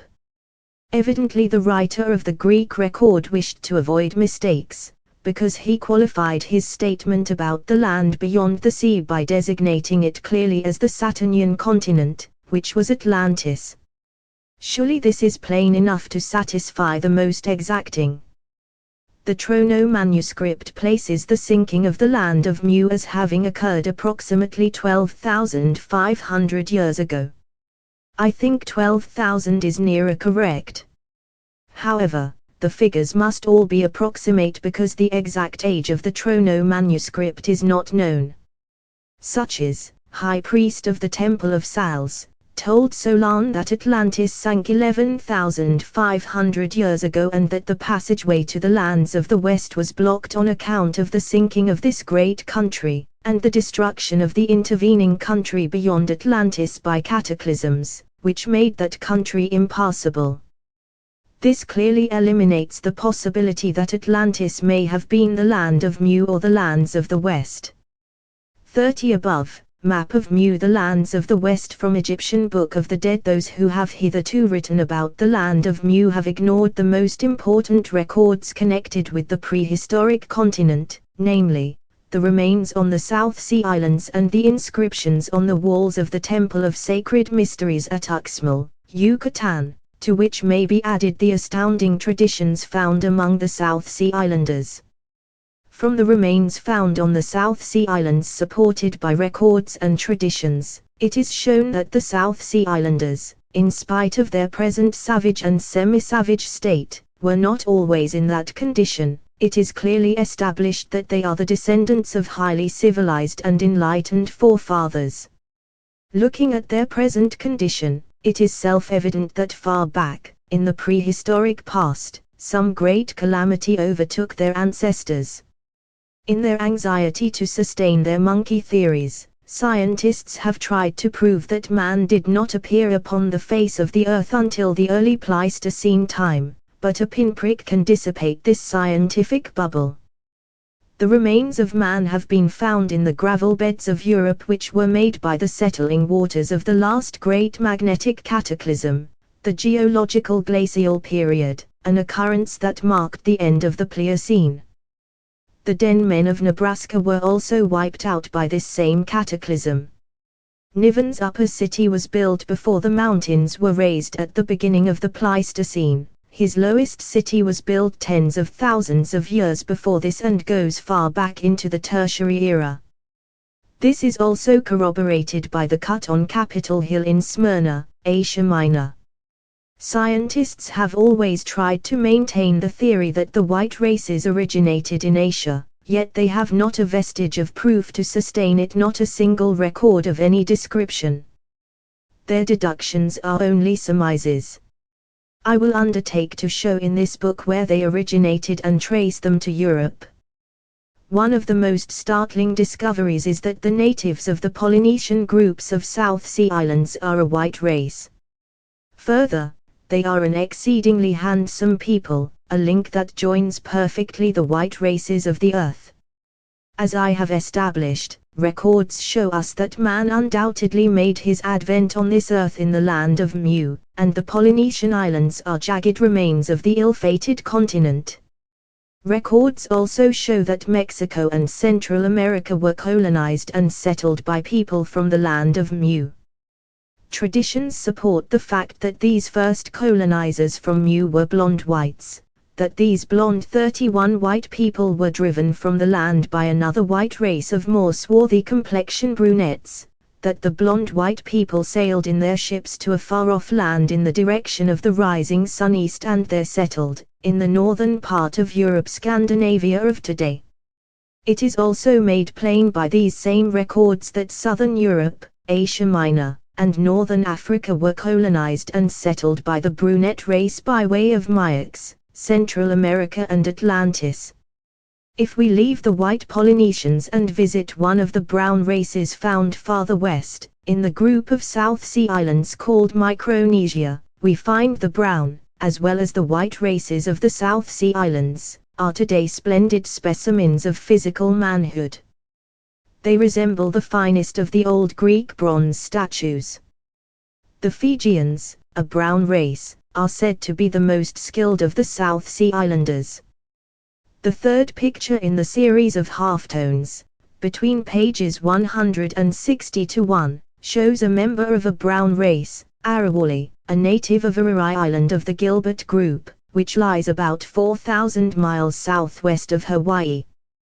The picture shows a girl with a beautifully shaped, well-developed head, of pleasing countenance and gentle expression. She is the daughter of the king of Ararai Island. It has been said of her that she is a very gentle, lovable woman, but quick-tempered and slightly jealous, but very dignified notwithstanding her wretched surroundings. Arawali's head and face belong to the representative of a high type of civilization, although her dress is that of a savage. Poor Arawali. She is one of a tribe of cannibals, but, strangely enough, she herself has never tasted long pig, the euphemistic name applied by the natives to human flesh. In her hand she carries a fan, the ornamentation of which is the royal escutcheon of Mu, the Empire of the Sun. 32 above, the fan carried by the Princess Arawali, and from the Marquesans 33 above, from the Paumotu Islands no ancient record has ever been found that mentions savagery as existing on any spot of the Earth's surface prior to the destruction of Mu. Then why did such magnificent specimens of man as the forefathers of the South Sea Islanders become degraded cannibals? Our story of the great calamity that overtook the first race of man answers this question. Bird symbols of the Creator. Birds as symbols of the creative attribute of the deity appear to have been the most prominent symbol for the creative forces among the people who inhabited the northeastern parts of the motherland. The bird symbol extended south as far as where Hawaii now stands and perhaps farther. Without question it was held as a sacred symbol among all people of the motherland, although among some not the favored creative symbol. There are many records about sacred birds in all Oriental countries, in Egypt, Babylonia and ancient Mexico, as shown by Niven's Mexican stone tablets, and, today, it is much alive among the North American Indians who call it the thunderbird.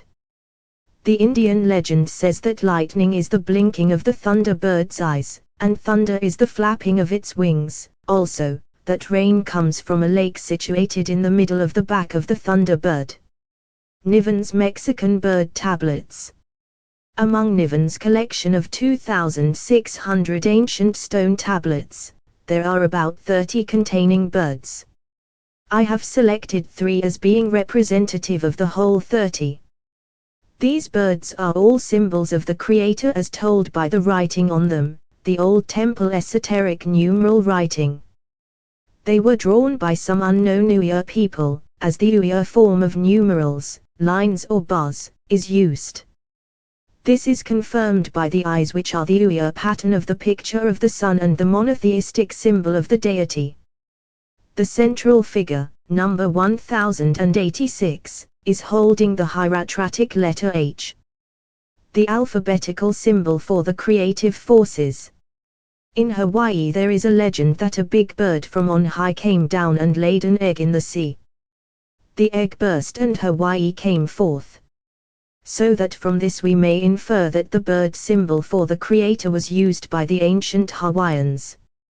34 above, Mexican bird tablets 1066, 1086, and 1259 Seb, the Egyptian bird. Among the Egyptian pantheon we find one of the gods named after a bird, a goose. The goose is the sacred bird mentioned in Oriental legends. Upper Egypt was colonized from India. Seb was called the father of the gods, the bearer of the gods, etc. Seb is the Egyptian name for a certain species of goose which was worn as a symbol on his headdress. Seb was also called the great cackler, which produced the mundane egg out of which the earth was produced, therefore, the human body also. It is written, I protect the egg of the great cackler. If I thrive it thrives, if I live it lives, if I breathe the breath of air it breathes. Book of the Dead. It here also clearly shows that the bird Seb was a symbol of the creative forces, the great primary four. 35 above, Seb, a North American Indian tableau depicting the destruction of Mu. This tableau comes from the Nuka Indians who live on the west coast of Vancouver Island, British Columbia, Canada. While there are scores, yes, hundreds of writings, telling of Mu and her destruction, and various compound symbols forming vignettes in the ancient Maya writings, such as the Trono manuscript, the Borgian Codex, the Codex Cortesianus, throughout the world I have only found 2 tableaus or pictures showing the manner of her destruction. First, the Egyptian, and now this North American Indian. There is, however, a marked difference in the two. The Egyptian depicts Mu falling into an abyss of fire, the North American Indian tells of the waters flowing in over her and submerging her. 2 phases of the general description of her destruction, so that both the Egyptian and the North American Indian are shown to be correct. Although these 2 peoples are so widely separated on the Earth's surface now, at that time both knew the scientific cause of Mu's destruction. Above, a North American Indian tableau depicting the destruction of Mu. Many of the symbols forming this Indian tableau are identical with those used in Mu, while others are not so familiar. The most prominent change from the general writings of Mu is in the symbol used by the Indians for symbolizing the waters. In the Naga, Uyghur, Karian, American Maya, etc., an unadorned serpent was used, called Kanab, its body generally shown in wavy lines like the rolls of the ocean's swell. These old Indians, however, have gone their southern neighbors one better. They have divided the waters, using the biggest of fishes to symbolize oceans and the wavy serpent line to symbolize lesser waters. 36 They call their symbol for the oceans the killer whale. This symbol is found among many of the Northwest Indian tribes, if not all. Therefore, it had a common origin among them. It was probably designated the killer on account of its having swept over and drowned so many millions of the people of Mu. The tableau is divided into 3 figures: a serpent, a bird and a fish. Top, the serpent. This serpent has a plume of feathers on its head. It is, therefore, an adorned serpent. It is a conventional drawing of Quetzalcoatl, the feathered serpent of the northern people of the motherland. An adorned serpent has always been the symbol among all ancient peoples for the deity as the creator and his creations, the seven commands as given in the books of the Golden Age. In the center of the picture is a conventional bird which the Indians call the thunderbird. Thunderbird legends permeate the legends of Indians of the Northwest. In Mu I find birds were used in the northern parts to symbolize the sacred four, the four great primary and creative forces, the executors of the Creator's seven great commands. The use of these bird symbols must have been quite extensive in the motherland, as we find their reflection in Hawaii, Pacific Ocean, Niven's tablets, Mexico, the Egyptian god Set, and also throughout the Orient. In addition to birds, crosses were used to symbolize the sacred four. Judging by what has come to light, crosses were universally used. As far back as 70,000 years ago, the plain cross appears in the sacred writings as the symbol of the four creative forces. Bottom, third figure is a large fish, a conventional whale, the killer whale. The North American Indians are the only people I have found who use a fish to symbolize water, and yet it is a most natural symbol. The wonder to me is that it did not become prominent among all people. The thunderbird symbolizing the great forces is depicted as standing on the whale, which is the ocean waters, with its claws embedded in the whale's back, showing that the waters are in the grip and under control of the forces. The whale, the ocean waters, is dead quiescent, as its neck has been broken by the forces, therefore, it can kill no more. The tragedy has been accomplished. This is shown by magnetic forces falling from the wings of the thunderbird and forming an abyss. Above, key number 1. The eye of the whale is formed by two squares, one within the other, and a third solid square forming the pupil. The two line squares symbolize mother and land, i.e., motherland. The solid black square, the pupil, symbolizes darkness, no sun shines upon her. This, in combination with the broken neck and the abyss, being carried into it, reads, the motherland has been carried down into the abyss of darkness. In Niven's Mexican tablet number 1430, an exact counterpart of this eye is seen. From now on the reading is easy. I have only to deal with the symbols in common use in the motherland and most of her colonies. Number 2. Through the mouth of the whale, water is shown as carrying down something to the throat. Number 3. At the end of the mouth is a throat with the passage showing near the center. Beyond the throat is the symbol, number 4, the hieratic letter U of the motherland's alphabet. The esoteric meaning of this letter is an abyss. We now see that the motherland was carried down into a watery abyss, submerged. 37. Number 5. Directly beyond the abyss come 4 bars, one of the motherland's forms of writing numerals. Thus 4 bars meant the numeral 4. 4 was the numeral symbol of the sacred four, the 4 great creative forces. Number 6. On the backbone of the fish are 4 discs, another popular form of writing the numeral 4. Number 7. Above the backbone are shown 5 bars, the numeral 5, the symbol of the full Godhead of 5, the Creator and his 4 great creative forces. This tableau asserts that the motherland was destroyed indirectly, through the 4 great forces, a fact mentioned in all writings about the destruction of Mu. Legend. The Creator desired the destruction of the motherland of man. The 4 great forces, the executors of the Creator's commands, caused the lands to go down and the waters to cover them over. They went down into a watery abyss and were submerged. In addition to the writings on the Nevada stones about Mu, we have here a purely American account of her destruction.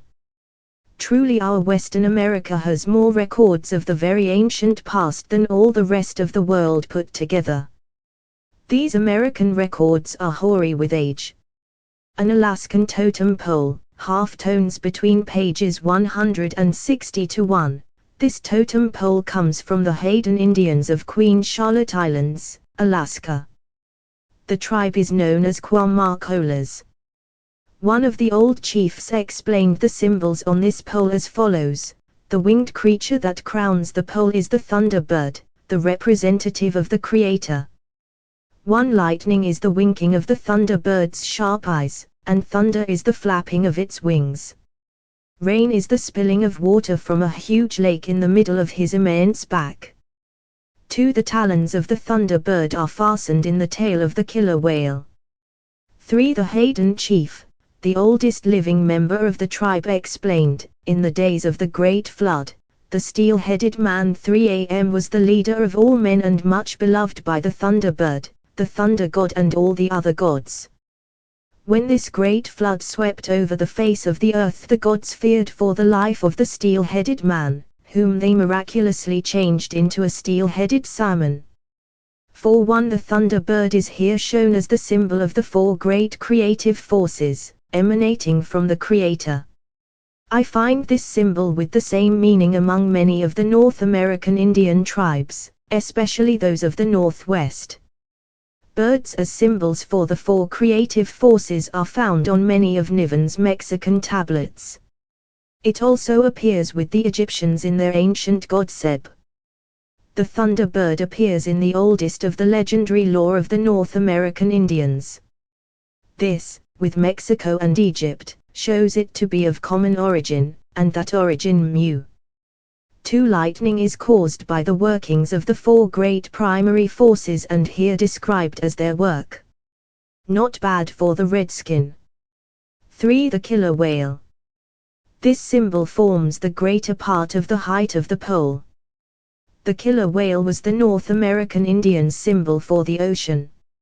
Most of the 10 tribes of Mu used an unadorned serpent for the symbol of the waters, all waters including oceans. 3am The steel-headed man.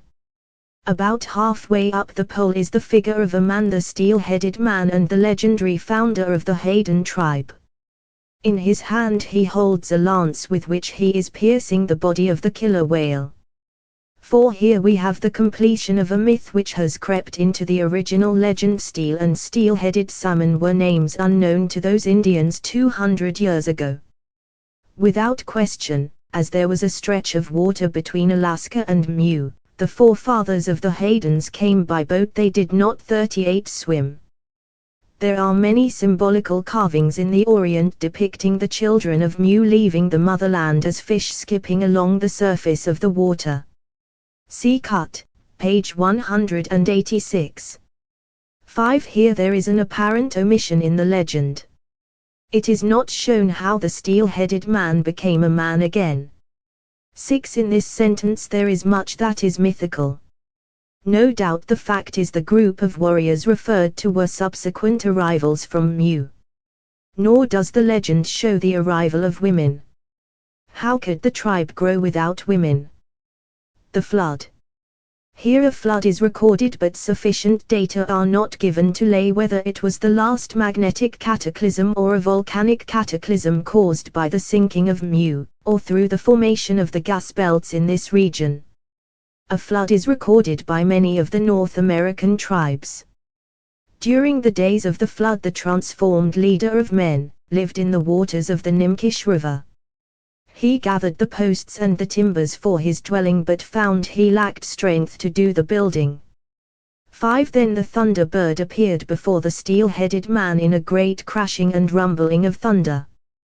The thunderbird lifted his god mask and revealed a human face to the steel-headed man.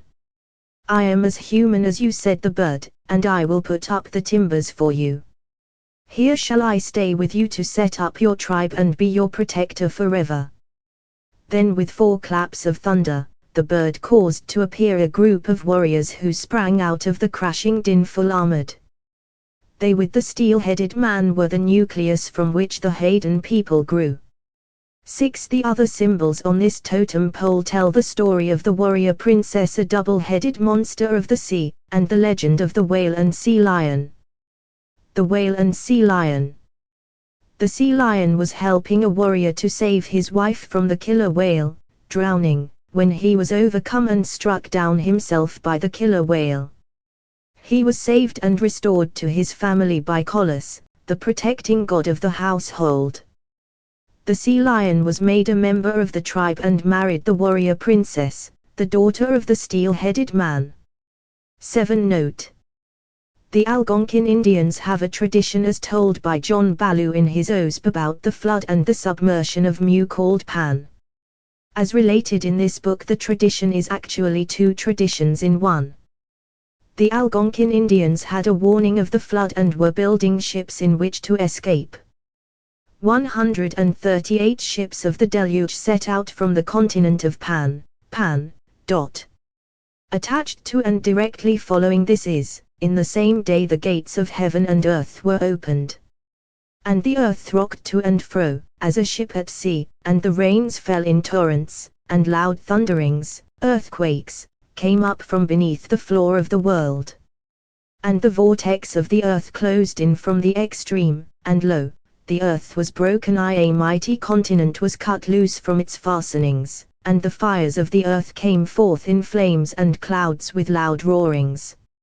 And the land rocked to and fro like a ship at sea.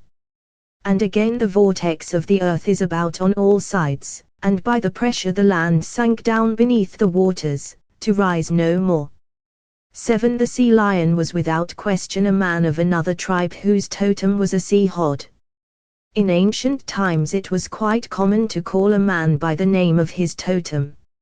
As the steel-headed man governed all men, without a particle of doubt he was their symbol for Mu.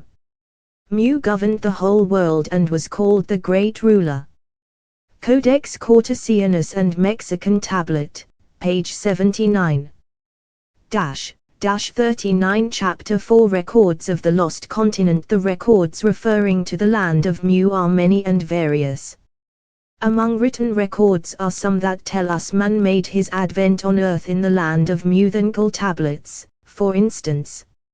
Other records give us the geographical position of the lost continent.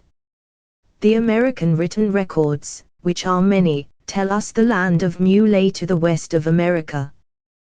The Asiatic records all say Mu, the motherland, lay to the east of Asia towards the rising sun. Therefore, the motherland of man, being between America and Asia, lay in the Pacific Ocean, and on the islands we find stone remains of her great cities and temples, and also a white race. I shall first take the American written records, commencing with the Trono manuscript, an ancient Maya book written in Yucatan. It has been estimated to be from 1500 to 5000 years old. It is, I think, between 1500 and 3000 years old. I base this on the form of its writing. Several extracts from the Trono manuscript that I here present will conclusively prove the correctness of my contention regarding Mu. Extract 1. In the year 6 Khan, on the 11 Muluk, in the month of Zak, there occurred terrific earthquakes which continued until the 13 Chun without interruption. The country of the hills of earth, the land of Mu, was sacrificed. Twice upheaved, it disappeared during the night, having been constantly shaken by the fires of the underneath. Being confined, these caused the land to rise and to sink several times in various places. At last the surface gave way and the 10 countries, or tribes, were torn asunder and scattered. They sank with their 64 million inhabitants 8,060 years before the writing of this book. 4041 above, Trono manuscript recounting the destruction of Mu geologically. The description the country of the hills of earth is absolutely correct and accounts for the quarries that are to be found on Easter Island. Extract 2. The birthplace of the sacred mysteries. Mu, the lands of the west. That land of Kui. The motherland of the gods. 1 is one of the letters M in the hieratical alphabet of Mu and is here alphabetical symbol, thus we have Mu. 2 is one of the letters T in the hieratical alphabet, and often used as the word the in the spoken language. 3 is the universal geographical symbol for the lands of the West. The characters being in block designate the past tense, Thus, Mu was the lands of the west. Above, key 1. That. 2. Land of Kui or Kui land. 3. Lands of the west. The lands of the west were the land of Kui. This extract is the most important known passage referring to the motherland of man, for it has already been shown that the geographical name of the motherland of man was the lands of the west, and as the Trono manuscript was written in America, it also shows that the lands of the west lay to the west of America. Many records will be brought forward confirming the fact that the motherland of man lay to the west of America. That land of Kui means the land of departed souls. The Egyptian Ka with its extended meaning comes out of the Maya Kui. In ancient times God did not mean the deity. It referred to the soul of a departed one. Thus, the motherland of the gods, mentioned in the manuscript, means, by extension, the motherland of man. Sir Gardner Wilkinson, the great Egyptologist, in his book, Manners and Customs, Volume 3, page 70, says, Kui land or the land of Kui, according to the Maya language, was the birthplace of the goddess Maya, the mother of the gods and of man. Extract 2, by the way, is corroborated many times in the Egyptian Book of the Dead.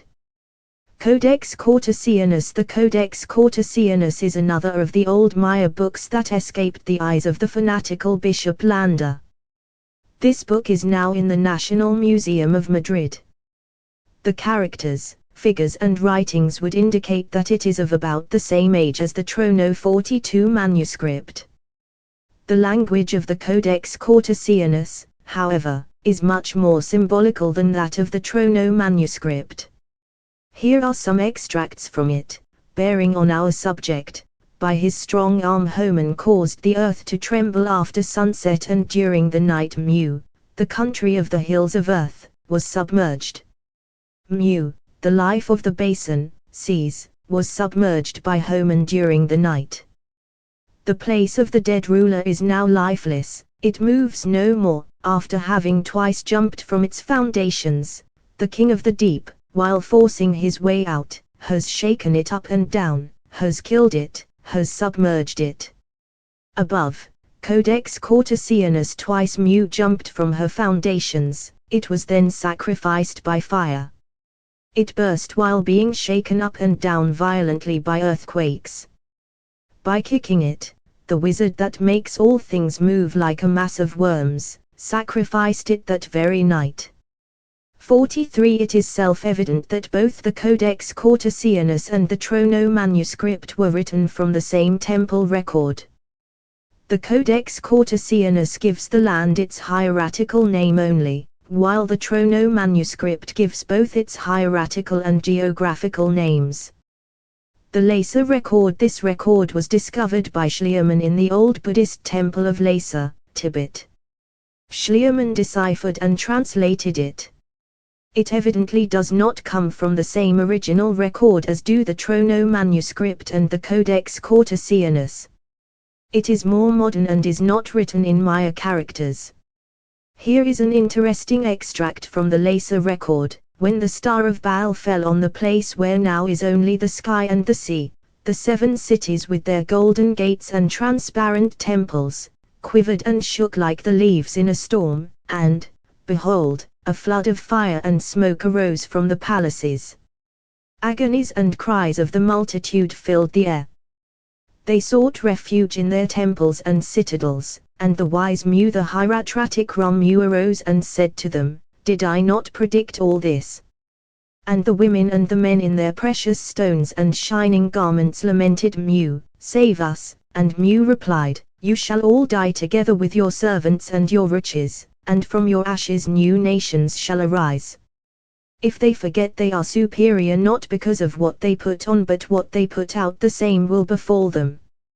Flames and smoke choked the words of Mu, the land and its inhabitants were torn to pieces and swallowed up by the depths.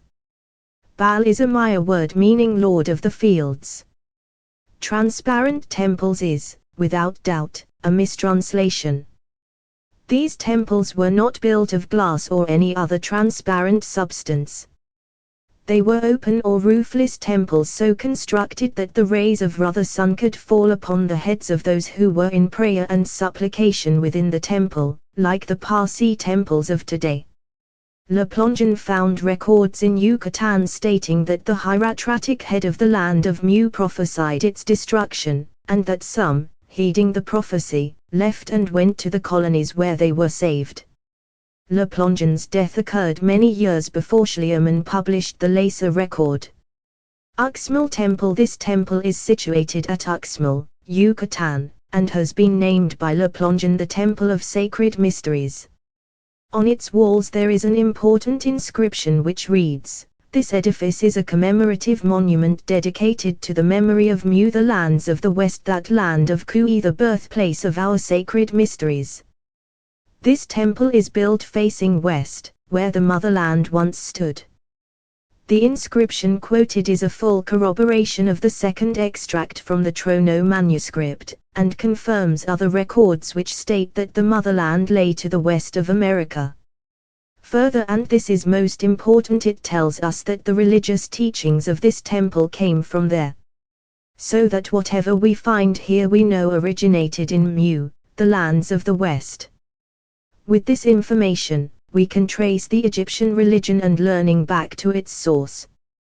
Xochicalco Pyramid, Mexico. This pyramid is situated 60 miles southwest of Mexico City, and antedates all of the Egyptian pyramids by thousands of years. The picture, between pages 160 to 1, shows inscriptions in the form of a pictorial tableau, which is divided into two sections. The upper, or may I call it the cornice, relates how the destruction of Mu, the lands of the West, occurred, and what forces were active in her destruction, also the origin of these forces. A great part of this section of the tableau has been lost by the falling of stones, and some of what remain are so weathered and broken as to be unreadable. Therefore, I shall not attempt to give the exact legend, but rather the import of it only. The lower or main part of the tableau is in fairly good condition for reading, although many parts are too weathered to get all of the details. We can, however, give a general deciphering, but with many details left out. 44 above, Part I. The cornice. Part I. The cornice, I. An elongated square, the hieratic letter M, alphabetical symbol of Mu, the motherland. On one side are two scallops, the two islands which, with Mu, made up the lands of the West. Two volcanic forces working within and underneath Mu, tearing her to pieces. 3. The Mayateun Chilean symbol of the four great primary forces, shown as coming direct from the infinite, his command, desire, order, etc. 4. The head or point of an arrow, spear or javelin, the symbol showing the forces are active. Through the spearhead is a line dividing it, the symbol showing that it is not one of the primary forces, but a subsidiary, coming out of a primary. 5. This is a compound symbol divisible as follows: A. Elongated square symbol of Mu. B. The four pillars supporting her. C. The forces have caused the pillars to give way, and Mu is being carried down. 6. A human figure, denoting that human beings went down with the land. Above, key Part 2. The submersion. IA. A conventional serpent symbol of the great waters. It is coiled in the shape of the hieratic letter U, symbol of an abyss of water. Above, Part 2, the submersion 1b. The eyes of this serpent are closed. Being closed, they symbolize sleep, rest. The waters are at rest, having found their own level. 2. The numeral 3, Mu's numeral symbol. 45-3. One of the symbols for the lands of the West. Being below the surface, cuts 2 and 3 say Mu, the lands of the West, has been submerged. 4. The tail of the serpent, the waters, is curved inwards and down, embracing in its coil a human figure, saying that the inhabitants went down with the land. There are other details in this tableau, but they are in too poor a condition to warrant an attempt at reading. Supplementing the foregoing with other inscriptions on this pyramid, I will give its legend. Legend. This pyramid is erected as a monument to Mu, the motherland of man, the lands of the West, to commemorate her memory and her destruction with all mankind thereon. The pillars that supported her were attacked by great forces, they gave way, then Mu and all her people sank into the watery abyss. Plato's Timaeus says that this Mexican pyramid is an exact model of the sacred hill of Atlantis on which was built the temple of Poseidon. Plato lived 400 BC and yet we are being taught that Columbus discovered America. Akabzub in the city of Chichen Itza, there is a slab which forms the lintel of the door of the inner chamber at the southern end of the building called Akabzub. Here we have the awful, the tenebrous record. This slab is a description of the lands of the West being shaken to their foundations by earthquakes and then engulfed. Maya beliefs. The Mayas of Yucatan regarded the West as the region of darkness, the place where the souls of the dead returned to the bosoms of their ancestors as shown in Codex Cortesianus. Valmiki, Ramayana Volume I, page 342, the Maya adepts, the Nkals, starting from the land of their birth in the East, as missionaries of religion and learning, went first to Burma and there taught the Nagas. From Burma they went to the Deccan in India, whence they carried their religion and learning to Babylonia and to Egypt. Burma at Angkor Thom, Cambodia, may be seen conventional beasts that archaeologists have called lions.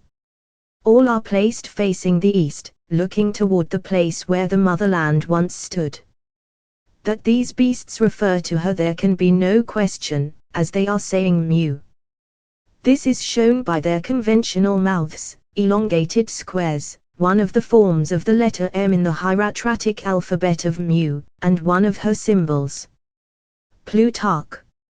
Life of Solon. Such is, the high priest of Sais told Solon, 600 BC, also Xenophis, a priest of Heliopolis, that 9,000 years before, the relations of the Egyptians with the inhabitants of the lands of the West had been interrupted because of cataclysms destroying the intervening country, and the mud that had made the sea impassable since the destruction of Atlantis by earthquakes and submersion.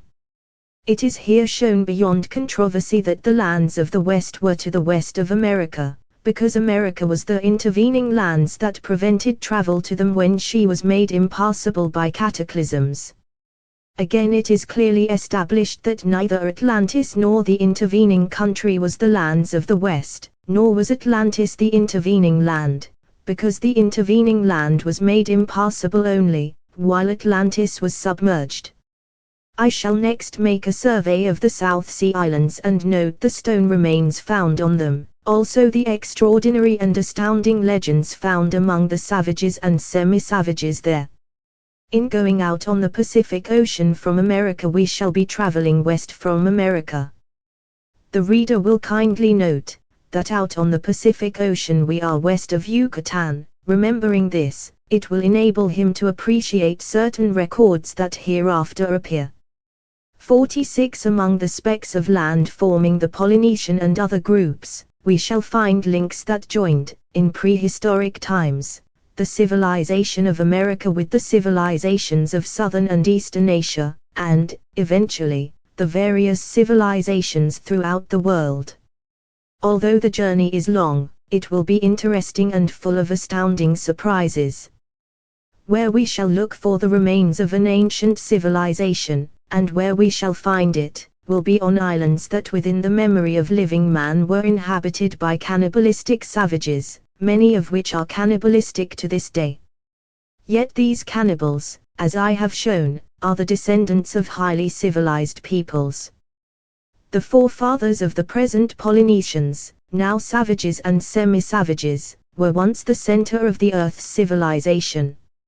Above, the distribution of prehistoric stone remains on the South Sea Islands. Valmiki, Ramayana, Volume I, page 353.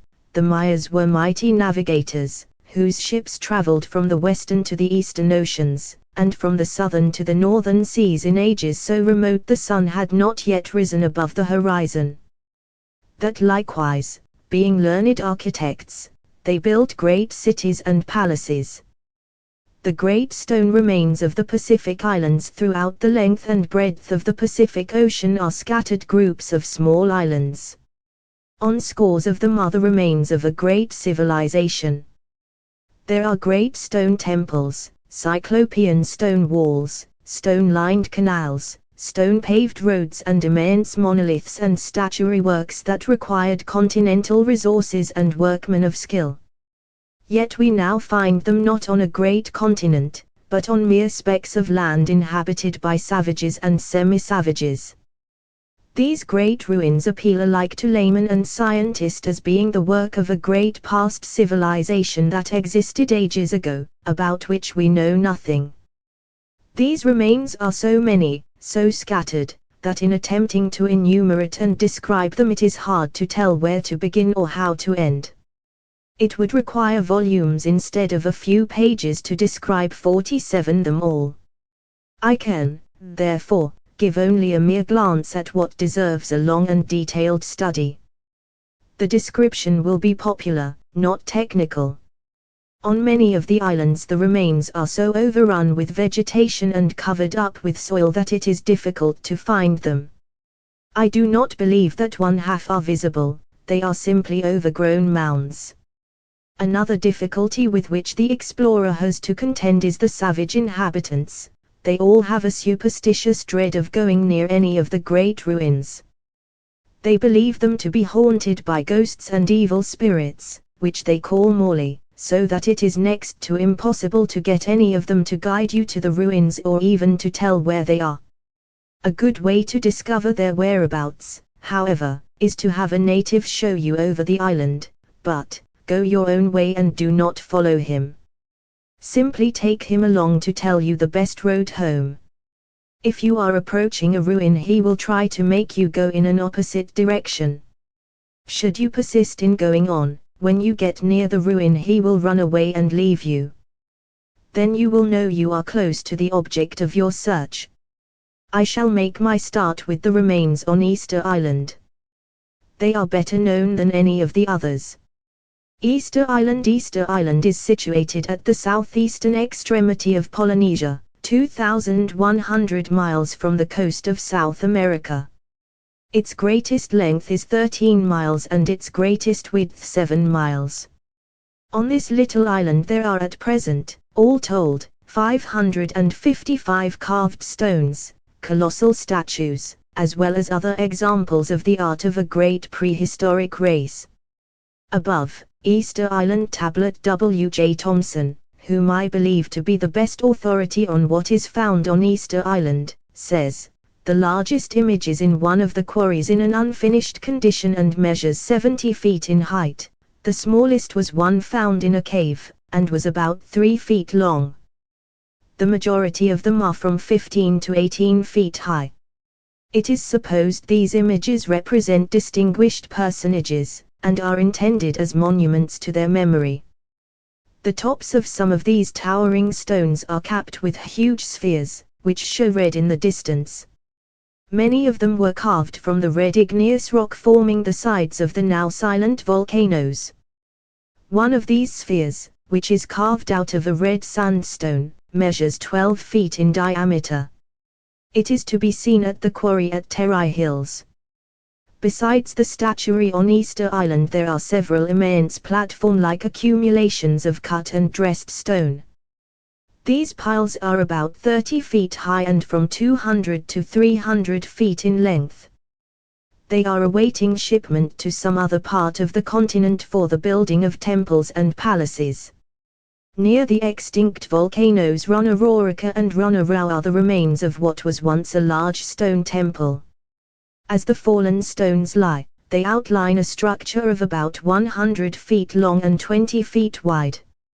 48 walls are still standing 5 feet high and 5 feet thick. Some of the stones of this structure have carved upon them figures which were the sacred symbols used in the first religion of man. W. J. Thomson.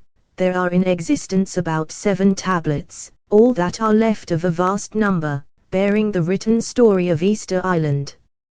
Thomson, with the aid of an old native, the only one on the island who knew the meaning of the glyphs on these tablets, deciphered and translated some of them.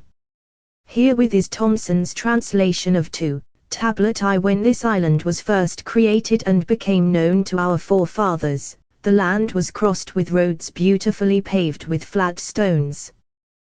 These stones were laid together so nicely that no rough edges were exposed. Coffee, mistranslation, trees were growing close together along the borders of the roads. They met overhead and their branches were laced together like muscles. Heck was the builder of the roads, and it was he who sat in the place of honor, where the roads branched away in every direction. In that happy land, that beautiful land where Omaha formerly lived with his beloved hangover, Turkey used to listen to the voices of the birds and feed them. In that beautiful land governed the gods from heaven, who lived in the waters when it was cold. There the black and white pointed spider would have mounted to heaven, but he was held back by the bitterness of the cold. Remains of these roads are to be seen on Easter and many other of the South Sea Islands. Tablet 2, entitled The Great King. What power has the Great King on land? He has the power to make the plants grow and to change the color of the sky. All hail the power of the Great King who makes us lenient to the young plants, to admire the different colors of the sky and to behold the clouds that rise. All hail the power of the Great King who enables us to appreciate the blessings of bright stars, the lowering clouds, the gentle dew, the falling rain and the light of the sun and the moon. What power has the Great King on land? He has the power to populate the earth to create both kings and subjects. All hail to the power of the Great King, who hath created the human beings, given authority to kings, and created loyal subjects. What power has the Great King? He has the power to create the lobsters, whitebait, eels, apefish and everything in the sea. What power has the Great King over the seas? He hath the power to create the mighty fish that swim in deep water. All hail the power of the Great King who enables us to withstand the attacks of the maggots, flies, worms, fleas and all manner of insects. A legend tell the following. This little island had once been a part of a great continent of land, crossed with many roads, beautifully paved with flat stones. The roads were cunningly constructed to represent the plan of the 49 web of the grey and black pointed spider, and no man could discover the beginning or the end thereof. W. J. Thomson. At the south end of the island there are from 80 to 100 stone houses, built in a regular line against a terrace of rock or earth, which in some cases form the back walls of the building. The walls of these peculiar houses average 5 feet in thickness and 4.5 feet in height. They are 4.5 feet broad and 13 feet long. The doorways are tiny affairs, not more than 20 inches high and 19 inches wide. The walls are formed by layers of irregular stones. These latter are often painted red, white and black, showing birds, faces and figures. Near the houses the rocks on the banks of the sea cliff are carved in strange shapes, resembling human faces, tortoises, birds, fishes and mythical animals. The history of Easter Island since the white man discovered it forms one long scene of tragedies. Cook Group. The Cook Group of islands lies directly south of Hawaii about 40 degrees. It is also about halfway between Tahiti and Fiji, but south of a direct line. I shall note 2 islands of this group. Rarotonga Island. On this island there is a small section of the road referred to in the Easter Island tablet and legend. Manga Island. This is the southernmost island of the Cook Group and about half the size of Easter Island. On it are remains similar to those on Easter Island. As there are no quarries, or evidences of their being chiseled on this island, it is presumable that they were brought here. Tongatabu is a coral atoll belonging to the Tonga group. There is not a particle of natural stone upon it, nothing but corals. Here on this patch of coral we find an immense stone monument, set up in the form of an arch. It consists of two huge uprights weighing about 70 tons each, which are bound together at the top with another stone weighing about 25 tons. There being no native stone on the island and the nearest available stone being over 200 miles away, it leaves open a wide field for speculation as to what sort of ships the ancients had to carry such enormous weights, how they landed them from the ships, and what contrivances they had to set them up in place, as we now find them, after they had been safely landed. The Gilbert and Marshall groups on several of the islands composing these two groups are found tall, slender pyramids built of stone. The natives used the sacred symbols of the motherland as ornamentations without knowing how they obtained the designs, or their meanings. I have shown a prominent ornamentation from Ararai Island, the fan of Princess Arawali with the royal escutcheon of Mu. The Caroline group as regards prehistoric remains. Nowhere throughout the Pacific Ocean are there to be found such astounding ruins as on the Caroline Islands. An added interest is that they lie 1 moon's journey towards the rising sun, from Burma, where according to the Ngul tablets and Valmiki, the motherland of man once stood, the spot whence came the first settlers in Burma and India. Panape on Panape stands what I consider to be the most important ruin in the South Sea Islands. It consists of the ruins of a great temple, a structure 300 feet long by 60 feet wide, with walls still standing, in 1874, 30 feet high, and at the ground 5 feet in thickness. On the walls are the remains of carvings of many of the sacred symbols of the motherland. This temple is connected with canals and earthworks, and has vaults, passages and platforms. The whole is built of basaltic stone. 50 below the pavements of the Great Quadrangle, on opposite sides, are 2 passages or gateways, each about 10 feet square. These are pierced through the outer wall with passageways leading down to the canal. Within the Great Quadrangle is a central pyramidal chamber, unquestionably the Holy of Holies. According to the natives, many generations ago this temple was occupied for a time by the shipwrecked crew of a Spanish buccaneer. Relics of these outlaws are still being found in one of the vaults which they used as a storehouse. The natives cannot be induced to go near the ruin, because they say it is haunted by ghosts and evil spirits, which they call Morley. Other ruins also are on Panape, some of them close to the seashore, others on tops of mounds or hills, or are to be found on cleared spaces towards the center of the island, but all command views of the ocean. On one of the cleared spaces there is a ruinous heap of stones covering between 5 and 6 acres, it is situated on a sort of tableland. Around it there appears to have been a ditch or a canal. At the corners, which were at the cardinal points, the ruins assume tall mounds, indicating by their various distribution that the building was square. To my mind the various ruins on Panape are ruins of one of the motherland's capital cities, one of the 7 sacred cities. It is impossible to estimate the population, but it must have been very large, 100,000 at least. Swallow Island, 12 degrees east of Panape. On this small island is a pyramid of similar construction to that found on Guam and Tinian. On the west side of the island is a vast quadrangular enclosure of stone, containing several mounds. Probably if the coverings of guano and soil were removed, edifices of some kind would be found. Kuzai Island, southeast corner of the group. On this and the surrounding islands are found similar ruins to Panape, but not nearly so extensive. On the south side of the harbor of this latter island are several canals lined with stone. They cross each other at right angles. Between their intersections are artificially made islands, which originally had buildings on them. One tower still remaining is about 35 feet high. Native traditions of this island say, the people who once lived here were very powerful. They had large vessels in which they made voyages far distant, east and west, taking many moons to complete a voyage. Does this not entirely agree with Valmiki when he says, the Mayas were mighty navigators, whose ships passed from the eastern to the western oceans and from the southern to the northern seas?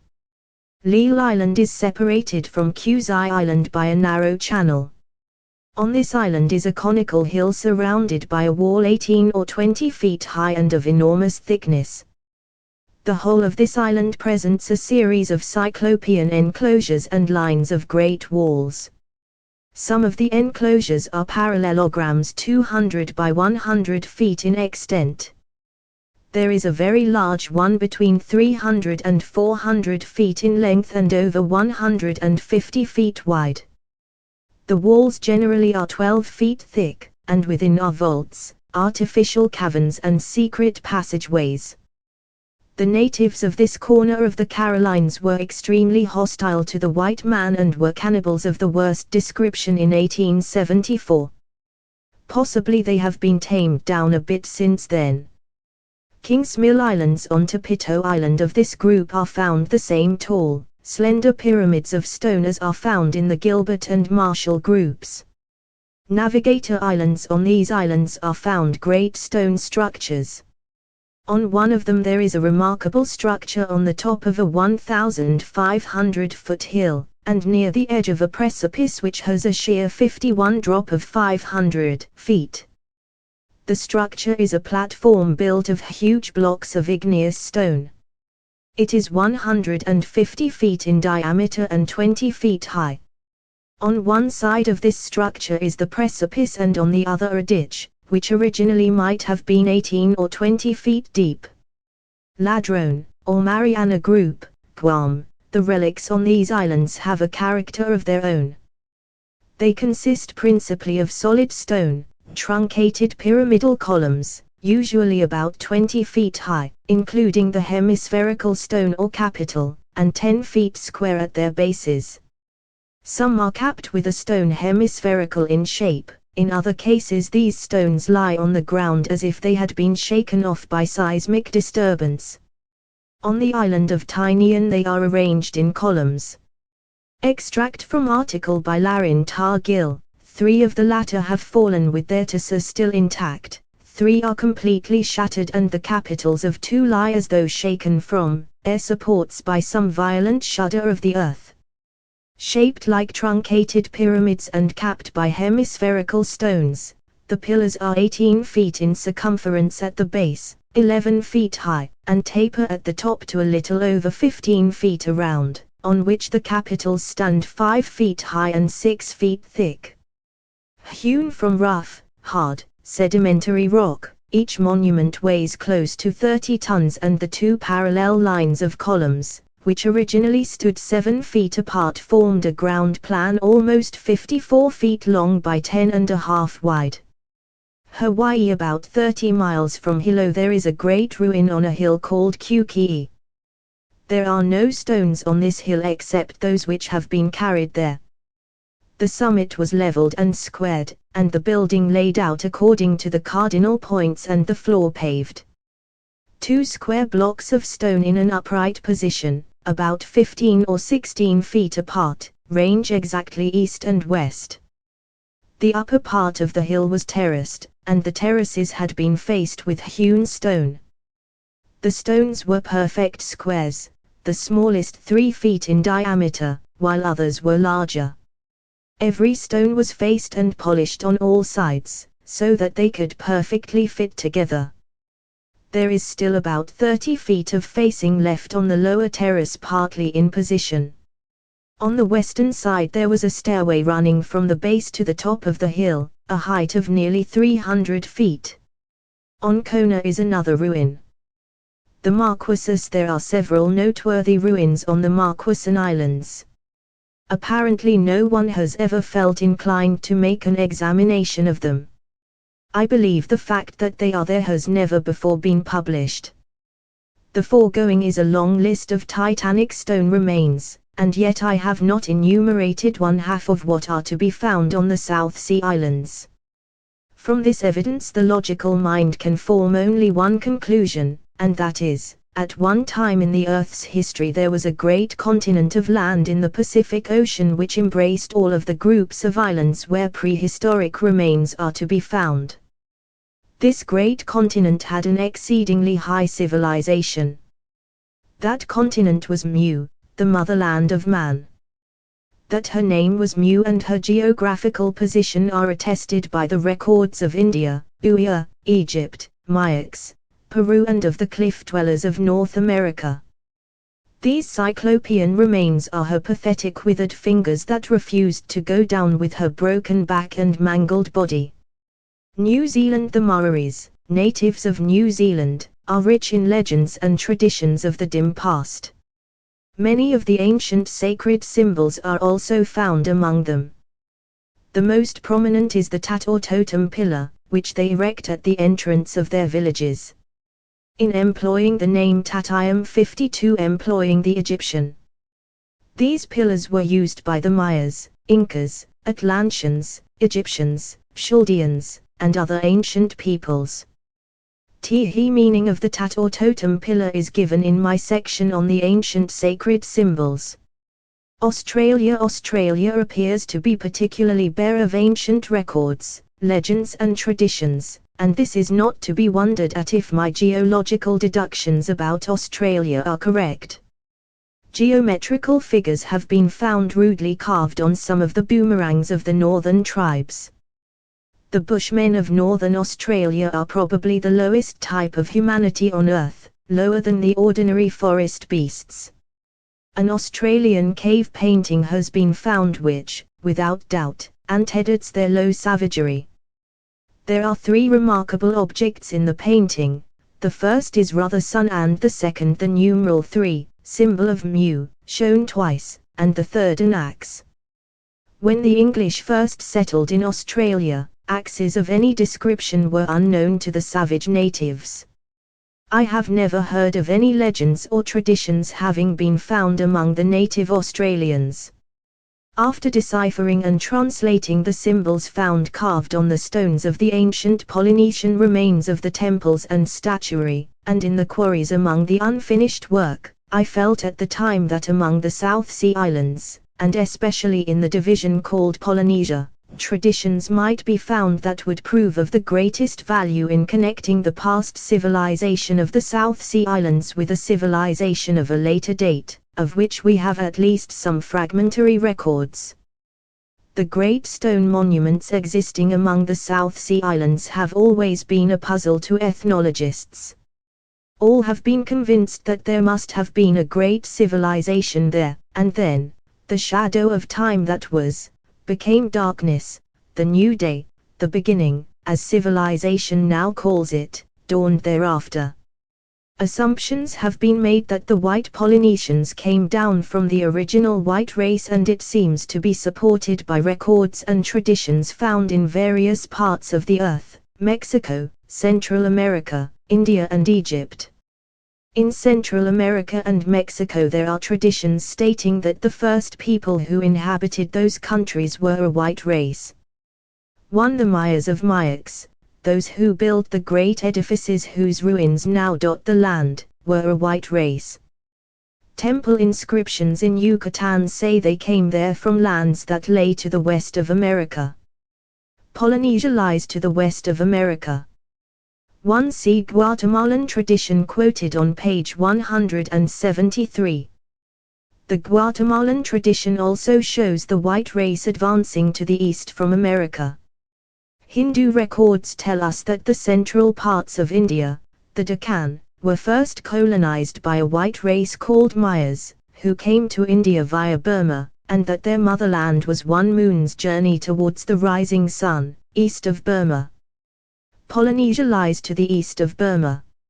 It is thus shown that those coming to America came from the west, and those coming to India came from the east. This is conclusive evidence that the original home of the white race was a land that lay geographically between America and Asia.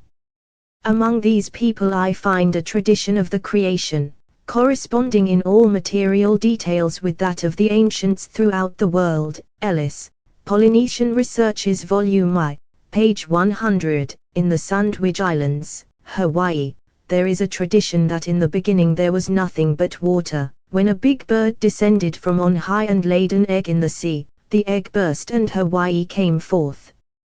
53. This is the cosmogony of all the ancients. All say water covered the face of the earth, and that life started from a cosmic egg laid in the sea. Samoa, the Samoans have a tradition that in the beginning the whole earth was covered with water. The flood O'Brien says in Mystic Isles of the South Seas. In most of Polynesia there are legends of a universal flood from which but few escaped. Adam and Eve the Polynesians had very fixed ideas upon the origin of the universe and man. Hawaii, Taro made man out of red earth area and breathed into his nostrils. He made woman from man's bones and called her Ivi. In the Polynesian language Ivi is pronounced Eve. Cain and Abel. A Tonga tradition states that the son of the first man killed his brother. New Zealand, a tradition of the Maoris states that the son of the first man killed his brother. Tower of Babel in Fiji is still shown, the site where a vast tower was built because the Fijians were curious and wanted to peep into the moon to discover if it was inhabited. Polynesian cosmogony Tahiti, Taro, whose name was spelled differently in separate archipelagos, was the father of Tahitian cosmogony. His wife was Haina the earth, and his son Oro was the ruler of the world. Tain the Hualine god was a brother of Oro and his equal. This corresponds with the cosmogony of the most ancient, namely, a trinity or a triune godhead. Mystic forces. During the time of the Earth's first civilization, many abstruse sciences were known which today are not known. They have been lost between the two civilizations. The adepts of the ancients could walk through fire without being scorched, as related in the Bible and Popol Vuh. There is reliable testimony that South Pacific Islanders have been known to walk barefooted on red hoe stones, without being burnt. The same thing has been witnessed in Hawaii, and I have personally seen it done in the Fiji Islands. A few years since a report was made that in Samoa the blind were made to see through their flesh. The report was sneered at by scientists, and the public generally looked upon it as a newspaper story, a traveler's lie. The following from the New York World, reporting from Paris the accomplishment of the same phenomenon, answers, I think, the scientific sneers that were handed out when the report came from the savages of Samoa. This article is as follows: not only have you eyes in the back of your head, but your body is simply covered with them, and they can all be used if trained properly. This conclusion is reached by several scientists here who have witnessed experiments by Jules Romain, writer of a book on the subject. They contend, with M. Romain, that just beneath the skin are O-cells, microscopic organs united to the central nervous system, and that these are dormant eyes. M. Romain, it is claimed, has succeeded in training a number of persons to use these eyes effectively. They can distinguish colors and read while heavily blindfolded. Some can see with cheeks and fingers, some with their noses. One subject was able to distinguish a hat 4 yards away. 54. These results, it is asserted, are accomplished after the subject has been placed in a state of great mental concentration not allied to hypnotism. While the first experiment is not apt to show much result, second tests have shown in some subjects an ability to read playing cards blindfolded after 3 hours of concentration. The ability of the subject, it is said, improves with each succeeding test. Thus it is now demonstrated that the blind can be made to see through the skin, but the Samoan practiced it thousands of years ago. The foregoing traditions and legends are astounding, and at first glance must stagger one, for here among savages who have been shut off from the outside world up to within 300 years and most of them within 200 years, we are met with the fact that they have among themselves legends and traditions about the creation and the early history of man that are identical with the legends and traditions found in the Bible. Greece. A few references to the motherland of man are to be found among the writings of the old Greek philosophers. In the year 403 BC, during the archonship of Euclid, the Greek grammarians rearranged the Athenian alphabet in its present form. The Greek alphabet today is composed of Maya vocables forming an epic that relates the destruction of Mu. The translation of the Greek alphabet is as follows. The Greek alphabet. The alphabet of the Greeks is an epic composed of Karamaya vocables, and is a commemorative memorial to their forefathers who lost their lives at the destruction of Mu. In Plato's Timus Critias we find this reference to the lost continent. The land of Mu had 10 peoples. Proclus wrote, the lands of the west had 10 peoples.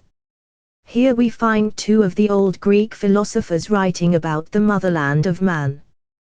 One uses its hieratical name, the other its geographical name, but both assert that there were 10 separate peoples. 55 above, the Greek alphabet. 56 above, the Greek alphabet. Free reading, straight reading, heavily break the waters over the plains. They cover the low places. Where there are obstructions, shores form. The earth is struck with water, the waters spread on all that lives and moves, the foundations give way and submerged is the land of Mu. The peaks only appear above the water, whirlwinds blow around until gradually comes cold air. Before where existed valleys are great 57 depths, cold tanks. In circular places mud banks formed. A mouth opens, out of which vapors pour forth and volcanic sediments. Above, the Greek alphabet written in the hieratic characters of Mu. This is written to read from left to right. The ancients generally wrote to read from right to left, when the writing was in horizontal lines.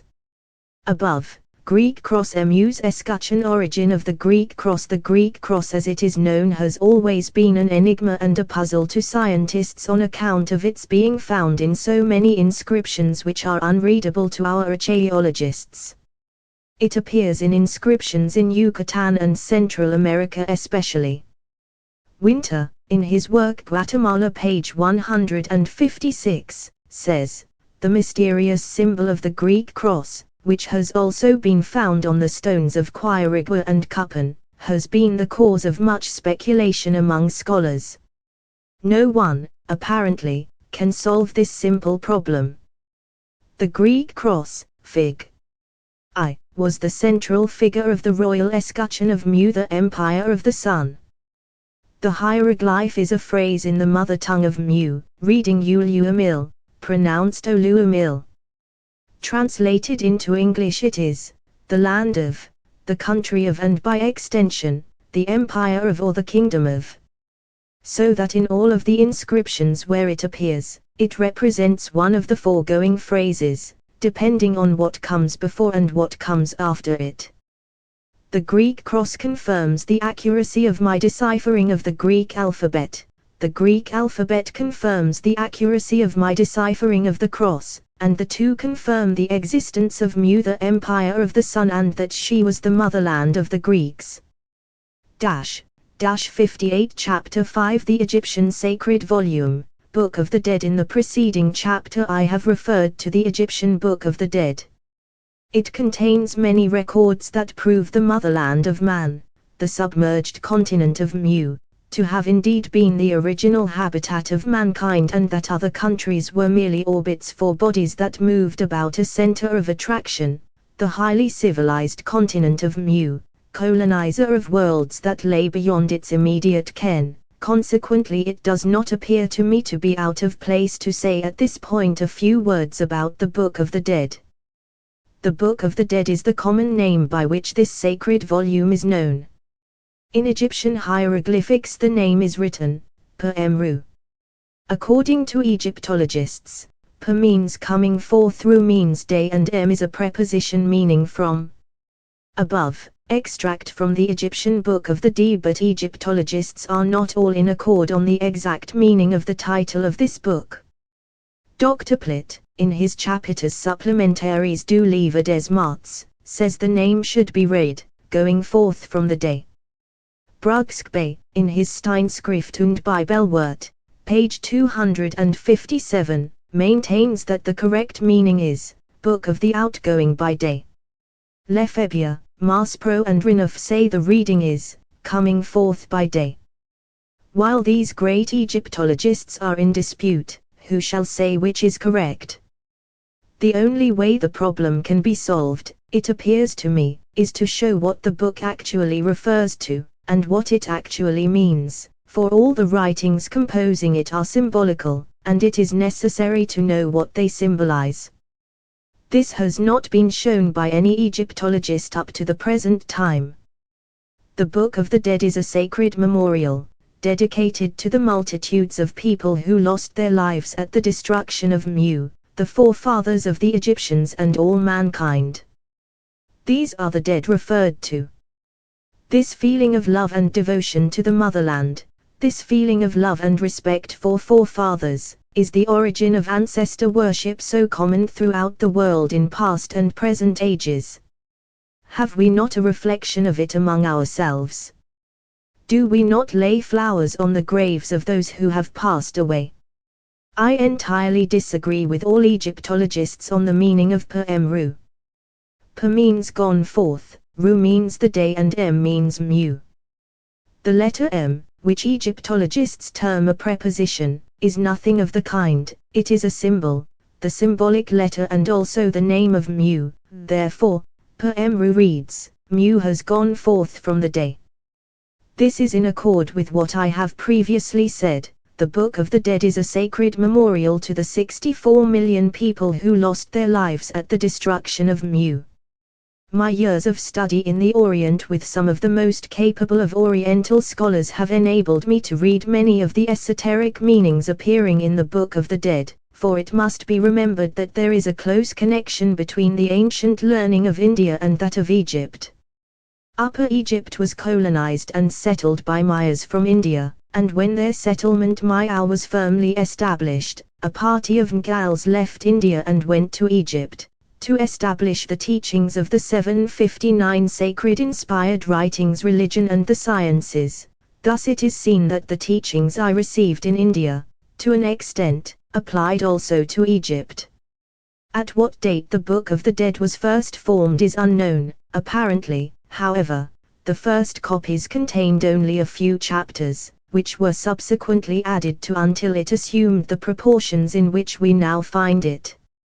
In this respect it has been a duplication of the Hindu book, Mahabharata, which commenced small and grew large with time. Every chapter in the Book of the Dead either directly or indirectly refers to Mu, and the book is permeated with symbols which were assigned to Mu before the foot of man trod the soil of Egypt. As stated, Mu was first torn to pieces by earthquakes and then sank through the flames of the underneath into a fiery abyss or cauldron. I shall now take a few vignettes from the Book of the Dead, decipher and translate them, to show the connection between the Book of the Dead and Mu, the motherland. Vignette I. This is an Egyptian compound symbol or vignette describing Mu's destruction. Found in the Book of the Dead. 1 is the Egyptian symbol for flames of fire. 2 is the hieratic letter M of the motherland and her alphabetical and geometrical symbol, and one of the most commonly used symbols for her. 3 is an ancient symbol, depicting an abyss, a tank or a pit. Above, tank or abyss filled with fire. 4. Is this tank or abyss filled with fire?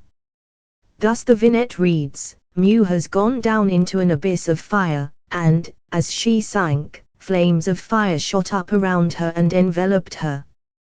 This is told by flames being set all around Fig. 2 Mu. One of the most prominent symbols, on account of its being so oft repeated, is a conventional altar, over which is a set sun, and above the sun a dead closed lotus. This compound symbol is found scores of times among the vignettes of the Book of the Dead, and a notable fact is that the lotus is invariably depicted as dead and closed, throughout the book.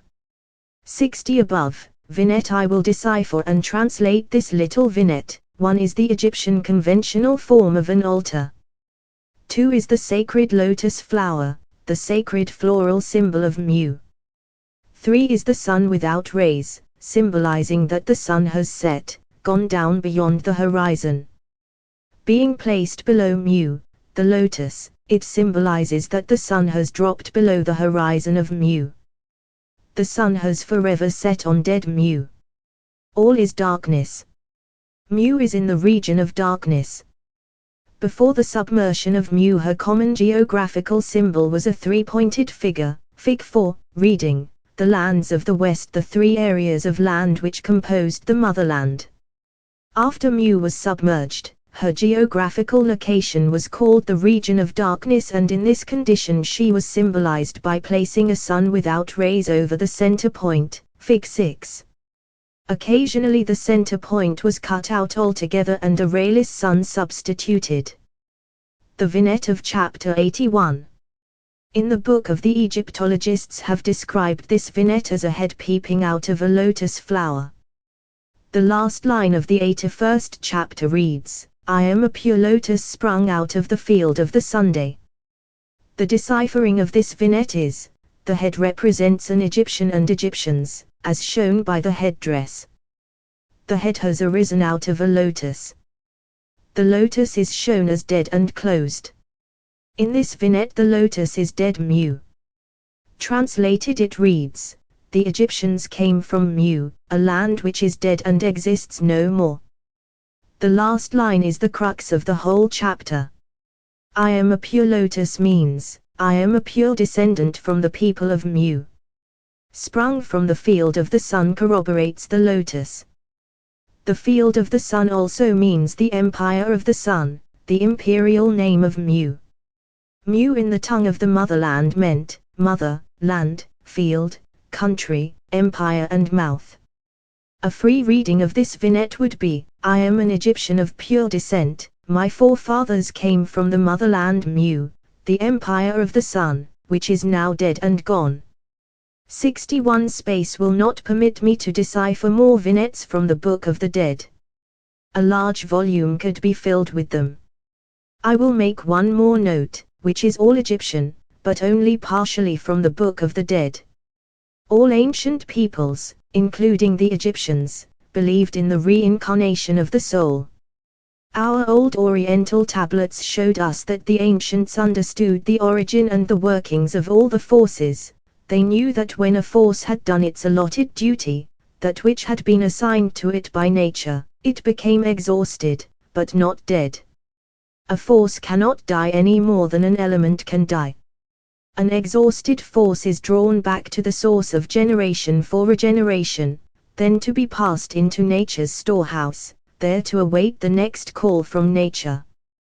This is what the old tablets tell us. Man's soul is the greatest force connected with the earth except that of the deity. The soul of man was incarnated in the land of Mu, the lands of the West.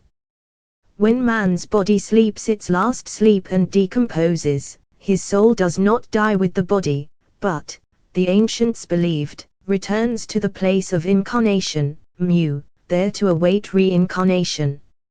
From the time of Men's, when Upper and Lower Egypt became one kingdom, down to about 2700 BC, there were two religious cults in Egypt, known as the West cult and the East cult. The belief of the Lower Egyptians was that the soul traveled west to reach the place of reincarnation. The Upper Egyptians claimed that the soul must travel east to reach a celestial paradise. Both cults claimed that the soul must travel back over the same road, to the place of reincarnation, by which their forefathers came to Egypt. When looking at the foregoing and reading the speculations of professional Egyptologists concerning these diametric cults, one is tempted to smile, for I have failed to find a single Egyptian authority who explains the origin and cause of these two cults, which at one time existed in Egypt, yet the problem is easy to answer, as the following will prove. Lower Egypt was settled from the motherland via Mayax and Atlantis, both of which lay to the west of Egypt. Therefore, to reach the place of reincarnation from Lower Egypt, and to travel back over the same road by which their fathers came, the soul had to travel back to the west. The Upper Egyptians came to Egypt from the motherland by way of Burma and India. Both of these countries lie to the east of Egypt, so that for the souls of the Upper Egyptians to arrive at the place of reincarnation and to travel back over the same road by which their fathers came, they had to travel back to the east. So it is seen that both cults were right, although it took them many hundreds of years to find it out. Donald A. Mackenzie, the fusion of the two ancient Egyptian cults, that of Osiris, which originally believed in a paradise in the west, and that of the sun worshippers, who believed in a celestial paradise in the east. Osiris, an ancient deified king, was identified with the gods of the Western cult. The early conflict between the two cults is echoed in the mortuary texts, dating back till about 2700 BC. Like all Egyptologists, Mackenzie is sadly deficient in symbology. All fail to differentiate between the symbol and what it represents. They fail to remember that the ancients used a special symbol for every attribute of the deity, and that the sun was the collective symbol of all the attributes of the deity, and therefore represented the deity himself. The Upper Egyptians were not sun worshippers, as stated by Mackenzie. Ra, the sun, was their collective symbol for the deity. Temples were dedicated to Ra as representing the divinity, just as the cross today represents Christ. A symbol is an intimate reminder, mentally concentrating and bringing in closer touch and mental view the object addressed. With the use of symbols, many encroaching outside thoughts are driven away. A symbol permits of greater concentration. 62 Mackenzie asserts that Osiris was an ancient king.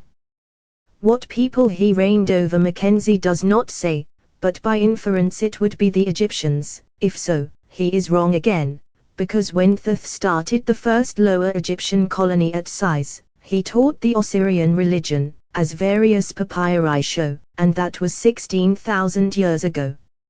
From two different sources I find it stated that Osiris lived in Atlantis 18,000 or 20,000 years ago, and that he was a great religious teacher, a master.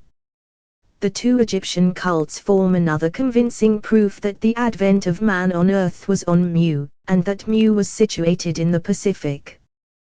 The geographical position is thus positively established as east of Burma and west of Mayax and, therefore, in the Pacific Ocean. The destruction of the motherland was also commemorated in their religious ceremonies.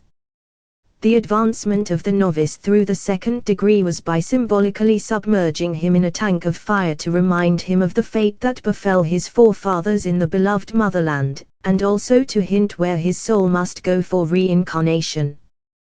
This is reflected in the Book of the Dead, chapter 22, where it says, "I come, I do that which my heart wishes on the day of the fire, when I extinguish the flames as soon as they appear." Before closing my section on records, I think it advisable to show corresponding records from all areas surrounding the Pacific Ocean. This will help readers fully to grasp the situation and the facts. I will first take the symbol, the royal escutcheon of Mu, the empire of the sun, a sun with 8 rays. Above, the royal escutcheon of Mu, the empire of the sun, a sun with 8 rays. The particular design here given was found on the dress of a Kootenai Indian living in British Columbia. The border of the dress of another Kootenai Indian was composed of a continuation of one of the symbols of Mu submerged, see page 124. The garment with the sun symbol was black, the sun in pale yellow, the points of the rays in pale indigo blue, and the intervening space between the sun and the points of its rays a pale reddish pink. Among the Indians of the northwestern section of North America are found the now famous totem pillars, the original meaning of which I give on page 155. 63. On page 64 I showed a picture of the royal escutcheon of Mu painted on the fan of one of the savages of the Gilbert Islands, 7,000 miles from British Columbia. On page 97 I noted the totem poles of the Maoris of New Zealand, 12,000 miles from the Kootenay Indians. On page 204 I will show symbols among the Nevada cliff writings that referred to Mu, also in New Mexico, and again in Niven's Mexican Buried Cities page 228, and in Yucatan page 262.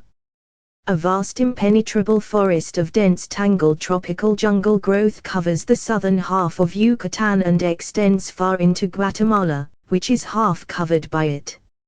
It extends into Chiapas and Tabasco, and stretches into Honduras.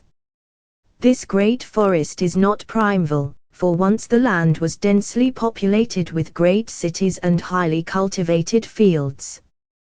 Throughout this now impenetrable wilderness are ruins, great imposing ruins, and, if we can believe the tales of the Indians, Cupan and Quirigua, which are on the outer edge of this luxuriant jungle, are only samples of still greater ruins hidden away in the forest depths and lying beyond the present reach of the white man. Personally, I believe the tales of the Indians to be true, for they talked about these ruins with superstitious awe, which lent